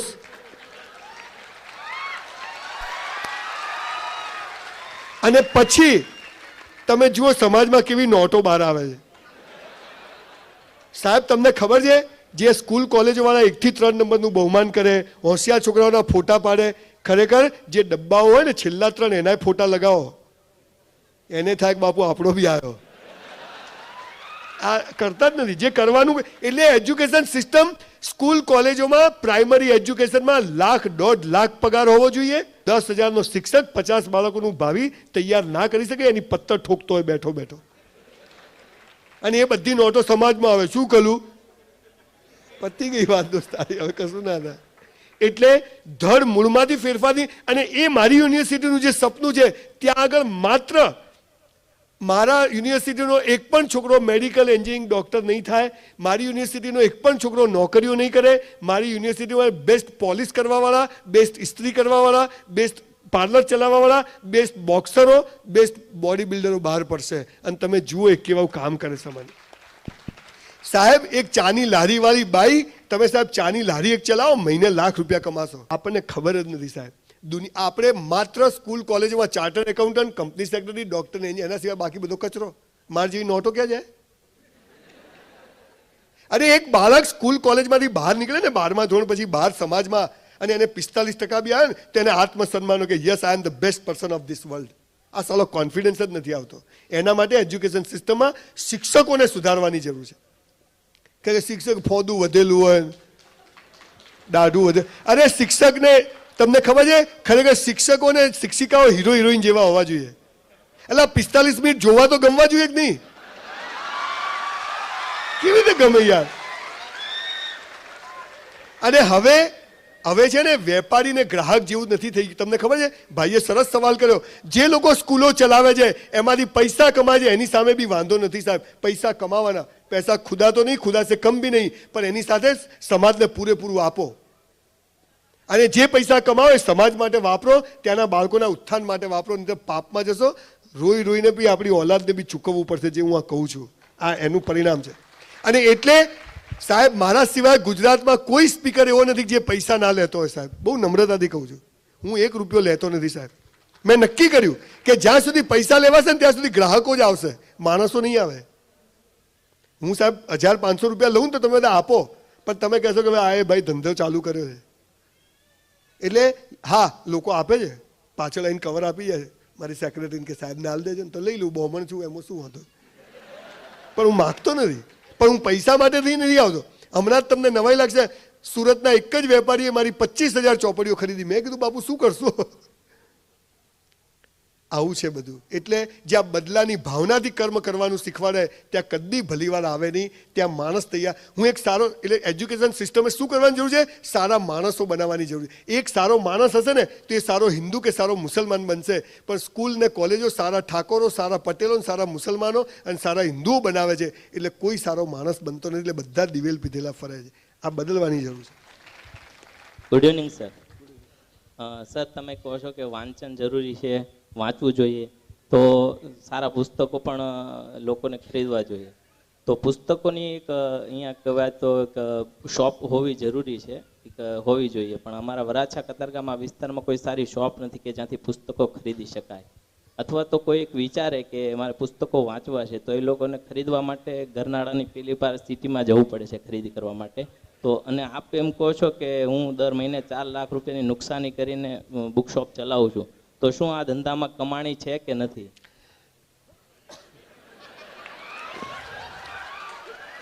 જબરજસ્ત કમાણી છે આ ધંધામાં, પણ પૈસામાં નહીં સાહેબ. મારી આખી જિંદગીમાં હું ના કમાઉં ને એટલા પૈસા હમણાં 1 વર્ષમાં કમાયો આ ચોપડીઓના હિસાબે. તમારી વાત નથી, પણ કોઈ હું તમને એની જ વાત પર આવું છું. ચોપડીઓનો બિઝનેસ જો એને વાત કરું છું, એ બિઝનેસ કહું સાહેબ, આજની તારીખમાં પુસ્તકો વેચાણનો બિઝનેસ સૌથી પોટેન્શિયલ બિઝનેસ છે. કોઈ કરતું નથી. આખા સુરતમાં પાનના પાર્લરો, બ્યુટી પાર્લરો, હોટલો કેટલી લાખો હજારો હશે ને. ચોપડીની દુકાન કેટલી છે? તો ચાલે કે ના ચાલે? ચાલે. કરે કોણ? પહેલા નુકસાન કરવું પડે. એટલે વરાછામાં તમે મને 10,000 ફૂટ જગ્યા આપો, હું ચોપડીઓની દુકાન કરવા તૈયાર છું. જે નુકસાન થવું એ ભલે થતું. મસ્ત ધંધો છે, તમે ચાલુ કરો, હું તમારી જોડે 50% ભાગીદારી સર ચાલુ કરીને બંધ પણ કરી દીધો. હા હવે વાત યસ બરાબર છે. મને એમનો ખ્યાલ. હવે હું તમને કહું, હું દુકાન ચલાવીને લોસ કરીને ચલાવી શકું છું. કેમ? કે મારી પાસે છે. તમે સમજો છો? તમારી પાસે હોય જ નહીં કરો શું થાય? બીજી વાત, આજે બી તમને કહું છું, તમે કયા પુસ્તકો રાખતા હતા મને ખબર નથી. તમે ફરીથી ચાલુ કરો, હું તમને ચોપડીઓ સપ્લાય કરું અને તમારી દુકાન જિંદગીમાં બંધ નહીં થાય, ગેરંટી મારું સાહેબ. કઈ રાખવી તો ખબર પડવી જોઈએ ને સાહેબ. Thank you sir. સર મેં બધી જાતના પુસ્તકો રાખેલા, હું પોતે પણ વાંચું છું અને મેં વાંચવાની આજે બુક શોપ ચાલુ કરી મારા પોતાના વાંચનથી જ ચાલુ કરી હતી. મારા પુસ્તકો જે ભેગા થયા હતા એમાંથી લાઇબ્રેરી ચાલુ કરી. તમે કેટલા લોકોને તમારી પુસ્તકની દુકાન વિશે ડાયરેક્ટ સમજાવ્યું? ઘણા બધા લોકો. કેટલા સંખ્યામાં? અંદાજે 700 થી 800 લોકો હશે. લારી બી ના ચાલે બાપુ આટલામાં તો. પણ સમયની અનુકૂળતા હું એ જ કહું છું, તમારે હું આજે અમદાવાદમાં બુક સ્ટોર ચલાવું છું, તો હું વોટ્સઅપથી, ફેસબુકથી, મારા સોશિયલ મીડિયાથી, જે અત્યારે બધું ચાલે કે ભાઈ આ ચોપડી આવી છે, સતત મારા સ્ટોર પરથી. અને અત્યારે તમારે દુનિયા ડાયનોસોર જેવા પ્રાણીઓ મરી ગયા સાહેબ. કેમ મરી ગયા? આ ગરોળીઓ વંદાજીવી એ નહીં મરી ગયા. વિશાળકાય પ્રાણીઓ મરી ગયા, સમય સાથે પરિવર્તન ના કર્યું. તમે ખાલી દુકાન ચાલુ કરો, પણ આ આપણો પર્સનલ પ્રશ્ન છે. એ દુકાન કેવી રીતે ચલાવવી, એનો કેવી રીતે પ્રચાર કરવો, એ વિષય પર આખી એક પોલિસી બનાવવી પડે. હું દુકાન ચાલુ કરીને ઘેર બેહરું કોઈ ના આવે. ધારો કે હું 4 લાખ લોસ કરતો હતો, પણ આ 2 વર્ષમાં મારો લોસ 50% આવી ગયો. અને કદાચ 2 વર્ષ પછી 0 આવશે ને એના 2 વર્ષ પછી હું કમાતો હોઈશ, લખી રાખજો, હું બંધ નહીં કરું કોઈ દિવસ. Thank you sir. સર આમાં મારો એક એડિશનલ એક એ પણ છે કે મેં હવે ટ્રેન્ડ્સ જોયો માર્કેટનો કે લોકોને ફેસબુક, વોટ્સઅપ ને ડિજિટલ મીડિયામાં વધારે ઇન્ટરેસ્ટ છે. તો એને લઈને મેં એવું વિચાર્યું કે મારે લોકોને વંચાવવું જ છે, તો પછી હું લોકોને પહેલા પુસ્તકોથી માહિતગાર કરું, જેમ તમે કીધું એમ. તો એવી રીતે મેં એક એન્ડ્રોઈડ એપ્લિકેશન બનાવી અને 10/10/2016 રોજ એ લોન્ચ કરી છે. એનું એપ્લિકેશનનું નામ રાખ્યું છે બુક રિવ્યુઝ અને bookshop18.com થ્રુ એને લોન્ચ કરી છે. અને એનામાં દરેક પુસ્તકો છે અને એનું લેખક, એના પ્રકાશકનું નામ અને નીચે એની પુસ્તક શા માટે વાંચવું જોઈએ, કે આ પુસ્તકની અંદર કન્ટેન્ટ શું છે, એનું ઇન્ડેક્સથી લઈને એની અંદર બધી વસ્તુ છે. તો એ બધી વસ્તુ હમણાં આપણે 2-4 દિવસ પહેલા જ લોન્ચ કરી છે 10/10/2016 રોજ. અને એના થ્રુ આપણે મેક્સિમમ લોકો સુધી પહોંચવાનો પ્રયાસ કરીશું. લોકો, આ ભાઈની એક વાત વચ્ચે હું અટકાવું છું. લોકો એમ છે કે બધી ઈ બુક્સ આવી ગઈ છે, ઇન્ટરનેટ પર આવી ગયું છે. સાહેબ, એનાથી ચોપડીની દુકાન, હું ઇસ વાત સાથે સંમત નથી. હું તમને સમજાવું. એક તમે સ્ટોરમાં જાઓ ને, સ્ટોરમાં તો તમે 50 શર્ટને આમ હાથ અડાડો, આમ કપડું જોવો, ડિઝાઇન જોવો, બરોબર છે. અને એક તમે ઇન્ટરનેટ પર પેલું જોઈ અને એમેઝોનમાં શર્ટ મંગાવો, બી એમ ફરક ખરો કે નહીં? ફરો ને? એમ તમે એક ચોપડીની દુકાનમાં આવો, ત્યાં તમે 50, તમે ચોપડી કઈ લેવા આવ્યા છો, પણ તમે કોઈ બીજી લઈને જશો. તમને ખબર છે પુસ્તક, આ તો સાહેબ આ દેશ સરસ્વતીનો દેશ છે, પણ ડિમાન્ડ એન્ડ સપ્લાય એક વચ્ચે એક નાનકડી ઓફ ધ આપણી પથારી કેમ ફરી ગયા બધા દિવેલ પીધેલા, આ કેમ, એનું કારણ કહી દઉં. મૂળ વિષય પર આવી જઉં પાછો. પહેલા રાજાઓ હતા. રાજાઓ શું હતા? તાકાતવર હતા, હોશિયાર હતા, બાહોશ હતા, વિદ્વાન હતા, પોતે સૈન્યમાં આગળ જતા હતા. એટલે રાજા એવી પ્રજા, એટલે પ્રજા પણ હોશિયાર હતી, બાહોશ હતી, સારા માળીઓ, સારા સોનીઓ, સારા લડવૈયાઓ, સારા સંગીતકાર એમના રાજ્યમાં આવતા હતા. અંગ્રેજો આવી ગયા. અંગ્રેજો આ રાજાઓને અય્યાશ બનાવી દીધા, રાજાઓને મોજ શોખમાં લગાવી દીધા, ફોરેન લઈ ગયા, બધું બતાવ્યું જાત જાતનું, લોચા પડી ગયા બધા. એટલે પછી ધીરે ધીરે રાજાઓ, જે 540 રાજા રજવાડાઓ પણ ધીરે ધીરે કેવા થઈ ગયા? મોજ મજામાં જીવતા થઈ ગયા. એટલે પ્રજા પણ કેવી થઈ ગઈ? અય્યાશ થઈ ગઈ, મોજ મજાથી જીવતી થઈ ગઈ. અને એવા જ ટાઈમે અંગ્રેજોએ આપણને આઝાદી આપી દીધી. એટલે પહેલા જેવો રાજા એવી પ્રજા હતી. હવે પ્રજા બધી થઈ ગઈ બેકાર, મળી ગઈ આઝાદી. એટલે હવે સુધી જેવી પ્રજા એવો રાજા. સમજ પડી ને? એટલે હાલ બધા રાજાઓ આવવાના આવા જ આવે, બધી કોરી જ નોટો આવે. હું સોશિયલ વર્ક કરું છું સ્લમ એરિયામાં, સાથે સંબંધ કરાવવાનું બી કામ કરું છું. તો છોકરા છોકરીઓ જે બાકી હોય ને સંબંધ બાબતે આવતા હોય, તો છોકરાઓ એવા સવાલો કરતા હોય કે ભાઈ મારા મા બાપને સાચવે એવી જ છોકરી જોઈએ, અને છોકરીઓ એવું કહે કે ભાઈ આજના સમય પ્રમાણે અમને જીવવા દઈને એવી લાઈફ જોઈએ. પણ રિયલમાં આવું કંઈ કરતા નથી, એનું શું કરવું? બીજો સવાલ, મારા એક ફ્રેન્ડ છે, મેરેજને 2-3 વર્ષ થયા છે, અને જેના માટે સવાલ છે બધા અહીંયા તમારા જવાબો સાંભળવા હાજર જ છે.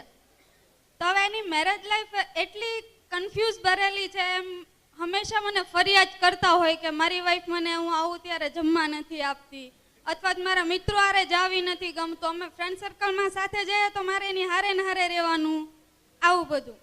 એટલે હંમેશા તમે કયો છો ને એવું જ મોઢું લઈને ફરતા હોય. એટલે આનાથી મને બહુ દુઃખ થાય.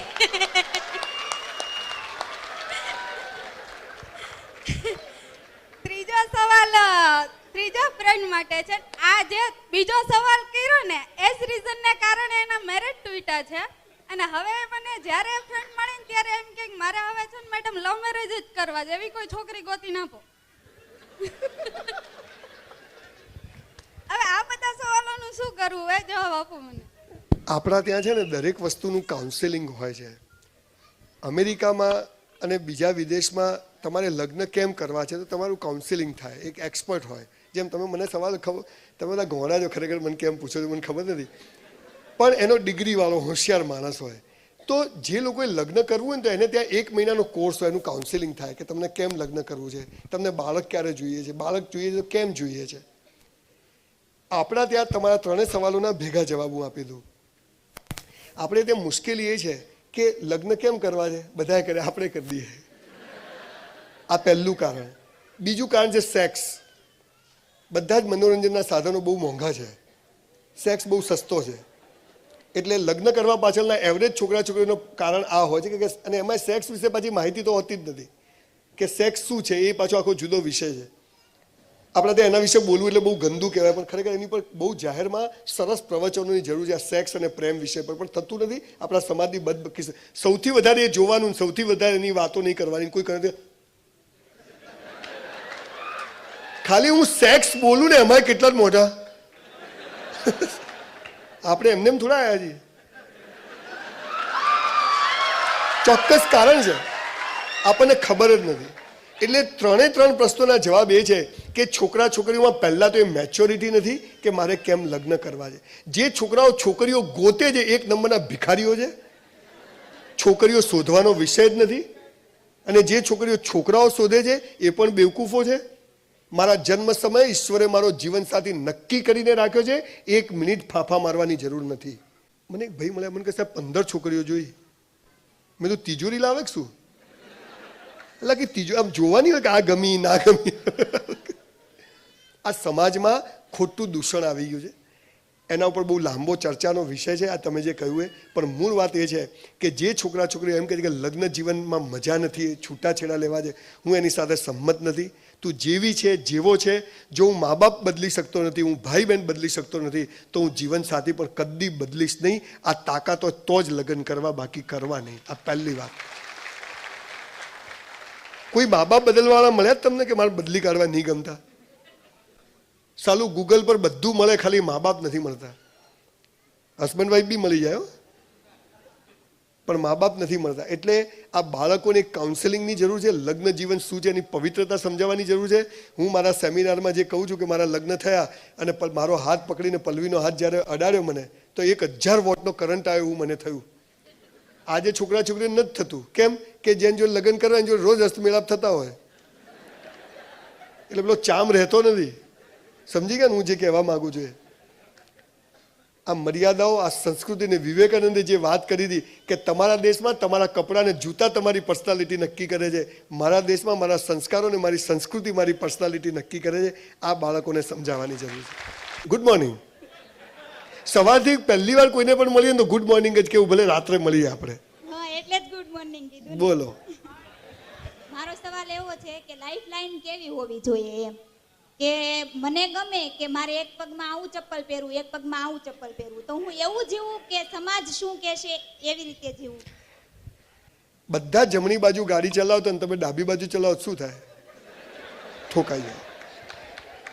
પણ ડાબી બાજુ ચલાવવાની પણ મજા છે બેન. મારા બધા જ સેમિનારમાં હું હંમેશા કહું છું કે બધા કરે કદી કરશો નહીં, બધા જીવે કદી જીવશો નહીં. 2 પગમાં જૂતા ચપ્પલ પહેરવાની ઈચ્છા થાય તો બેન જુદા જ પહેરવાના, દુનિયા જાય તેલ લેવા. હું તમને સાચી વાત કહું છું. અને રહી વાત સમાજની વ્યવસ્થાઓની, તો તમને કહું આપણું બધું જ કન્ડિશનિંગ જન્મ્યા ત્યારથી મરીએ ત્યાં સુધી એક પણ સાચું નથી થયું. એ વાત પર હું કાયમ અફર છું. એટલે તમને વિચાર આવે ને કે મારે આજે આમ જીવવું છે તો એમ જ જીવવાનું. તમને એમ વિચાર આવે કે મારે આમ કરવું, તો કેમ કે એ ઈશ્વરનો અવાજ છે, પણ તમે એને દબાવો છો અને તમે બધા કરો એટલે તમે સિંહના બચ્ચા ઘેટાના ટોળામાં જોડાઈ જાઓ. જો તમને જુદો વિચાર આવે કે મારે આમ જીવવું છે, મારે આવા કપડાં પહેરવા છે, મારે આમ જીવવું, તો એમ જ જીવવાનું. જેને જે કહેવું હોય કે, પણ સબસે બડા રોગ ક્યાં કહેંગે લોગ. એટલે આપણે જીવી શકતા નથી. નમસ્કાર. હું તમને કોઈ પણ પ્રશ્ન પૂછું તો તમે ગુસ્સો નહીં કરતા અથવા તો કોઈ પણ ગમે તેવો જવાબ નહીં આપતા. જો ભાઈ સવાલ તમે પૂછશો જવાબ એવો જ આપીશ. વાંધો નહીં. ઓકે ઓકે, એ પણ છે છૂટ. પણ આમ કોઈ પણ રીતે એ પ્રશ્નને દબાવવાની કોશિશ નહીં કરતા. ના દબાવ બી ખરી. તમે એવું કીધું છે પુસ્તકો વાંચો. યસ. રામાયણ, મહાભારત, શ્રીમદ ભાગવતના તમે દ્રષ્ટાંતો આપ્યા, તમે સ્વામી વિવેકાનંદના દ્રષ્ટાંતો આપ્યા. સાથે સાથે અમે પણ પુસ્તક વાંચીએ છીએ. તો આ બધા ધર્મ ગ્રંથોની અંદર સાત્વિક આહાર લેવાની વાત કરવામાં આવી છે. એમ રાઈટ? બિલકુલ. સ્વામિનારાયણ સંપ્રદાયમાં શિક્ષાપત્રી નામનું એક પુસ્તક છે જે ભગવાન સ્વામિનારાયણ લખેલું છે. ખબર? હું પોતે સત્સંગી છું. મેં વાંચ્યું છે. તમે કાંદા લસણ ખાવાની વાત કરી કે ભગવાને શા માટે બનાવ્યા છે, આ ન ખાવા જોઈએ, એ એક પુસ્તકમાંથી જ નીકળેલી વાત છે ને લોકોએ આચરણમાં લીધેલી છે. તમે એવું કીધું કે આવું તો ભગવાને શા માટે બનાવ્યું છે, તો આપણે હિન્દુઓ માંસાહાર પણ નથી કરતા. 1 મિનિટ, તમને ખબર છે 70% હિન્દુઓ માંસાહાર કરે છે? એ ભલે કરે, કરે છે. તમે આજે કરે છે એ ભલે કરે, વાત સાંભળો. પણ કોઈ પણ પુસ્તક તમે 5000 વાંચ્યા એમાં એવું લખેલું છે કે કોઈ પણ વ્યક્તિની આસ્થા તોડવી?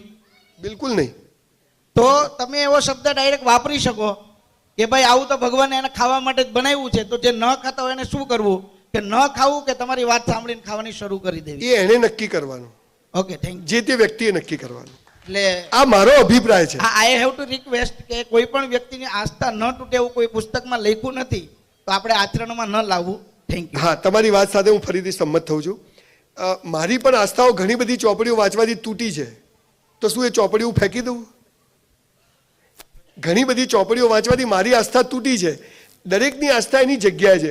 મારો ફરીથી બે હાથ જોડીને નમ્ર વિનંતી છે, કોઈ ધર્મ સંપ્રદાય, હું બિલકુલ ઈશ્વરમાં સૌથી વધુ આસ્થા ધરાવવાનો માણસ છું, પણ હું કોઈ શિક્ષાપત્રી કે ગીતા કે કુરાન પર આધાર રાખીને જીવતો નથી. એ બધામાંથી જે બેસ્ટ છે, ડુંગળી ને બટાકા કેમ ના ખાવા? જૈન ધર્મ પણ કહે છે, આપણી શિક્ષાપત્રી નહીં, જૈન ધર્મ ડુંગળી બટાકાનો બિલકુલ વિરોધ કરે છે. એ કેમ નહીં ખાવા એનું કારણ છે, એ સાયન્સ છે આખું, એને ધર્મ સાથે જોડશો નહીં. મારું કહેવાનું એમ છે કે કુરાને શરીફમાં લખ્યું છે શરાબ પીવું નહીં, લખ્યું છે કુરાને શરીફ. ઘણા મુસ્લિમો પીએ છે, બરાબર છે, તો કુરાન ખોટું થઈ જાય છે? આપની શિક્ષાપત્રીમાં જે લખ્યું છે ટચવુડ વાત છે કે ભાઈને પણ આપો તો લખીને આપવું લખ્યું છે. હું મારા ભાઈને આપું જ કદી લખતો નથી, તો હું એને નથી માનતો એવું નથી કહેતો, એ મારો વિષય છે.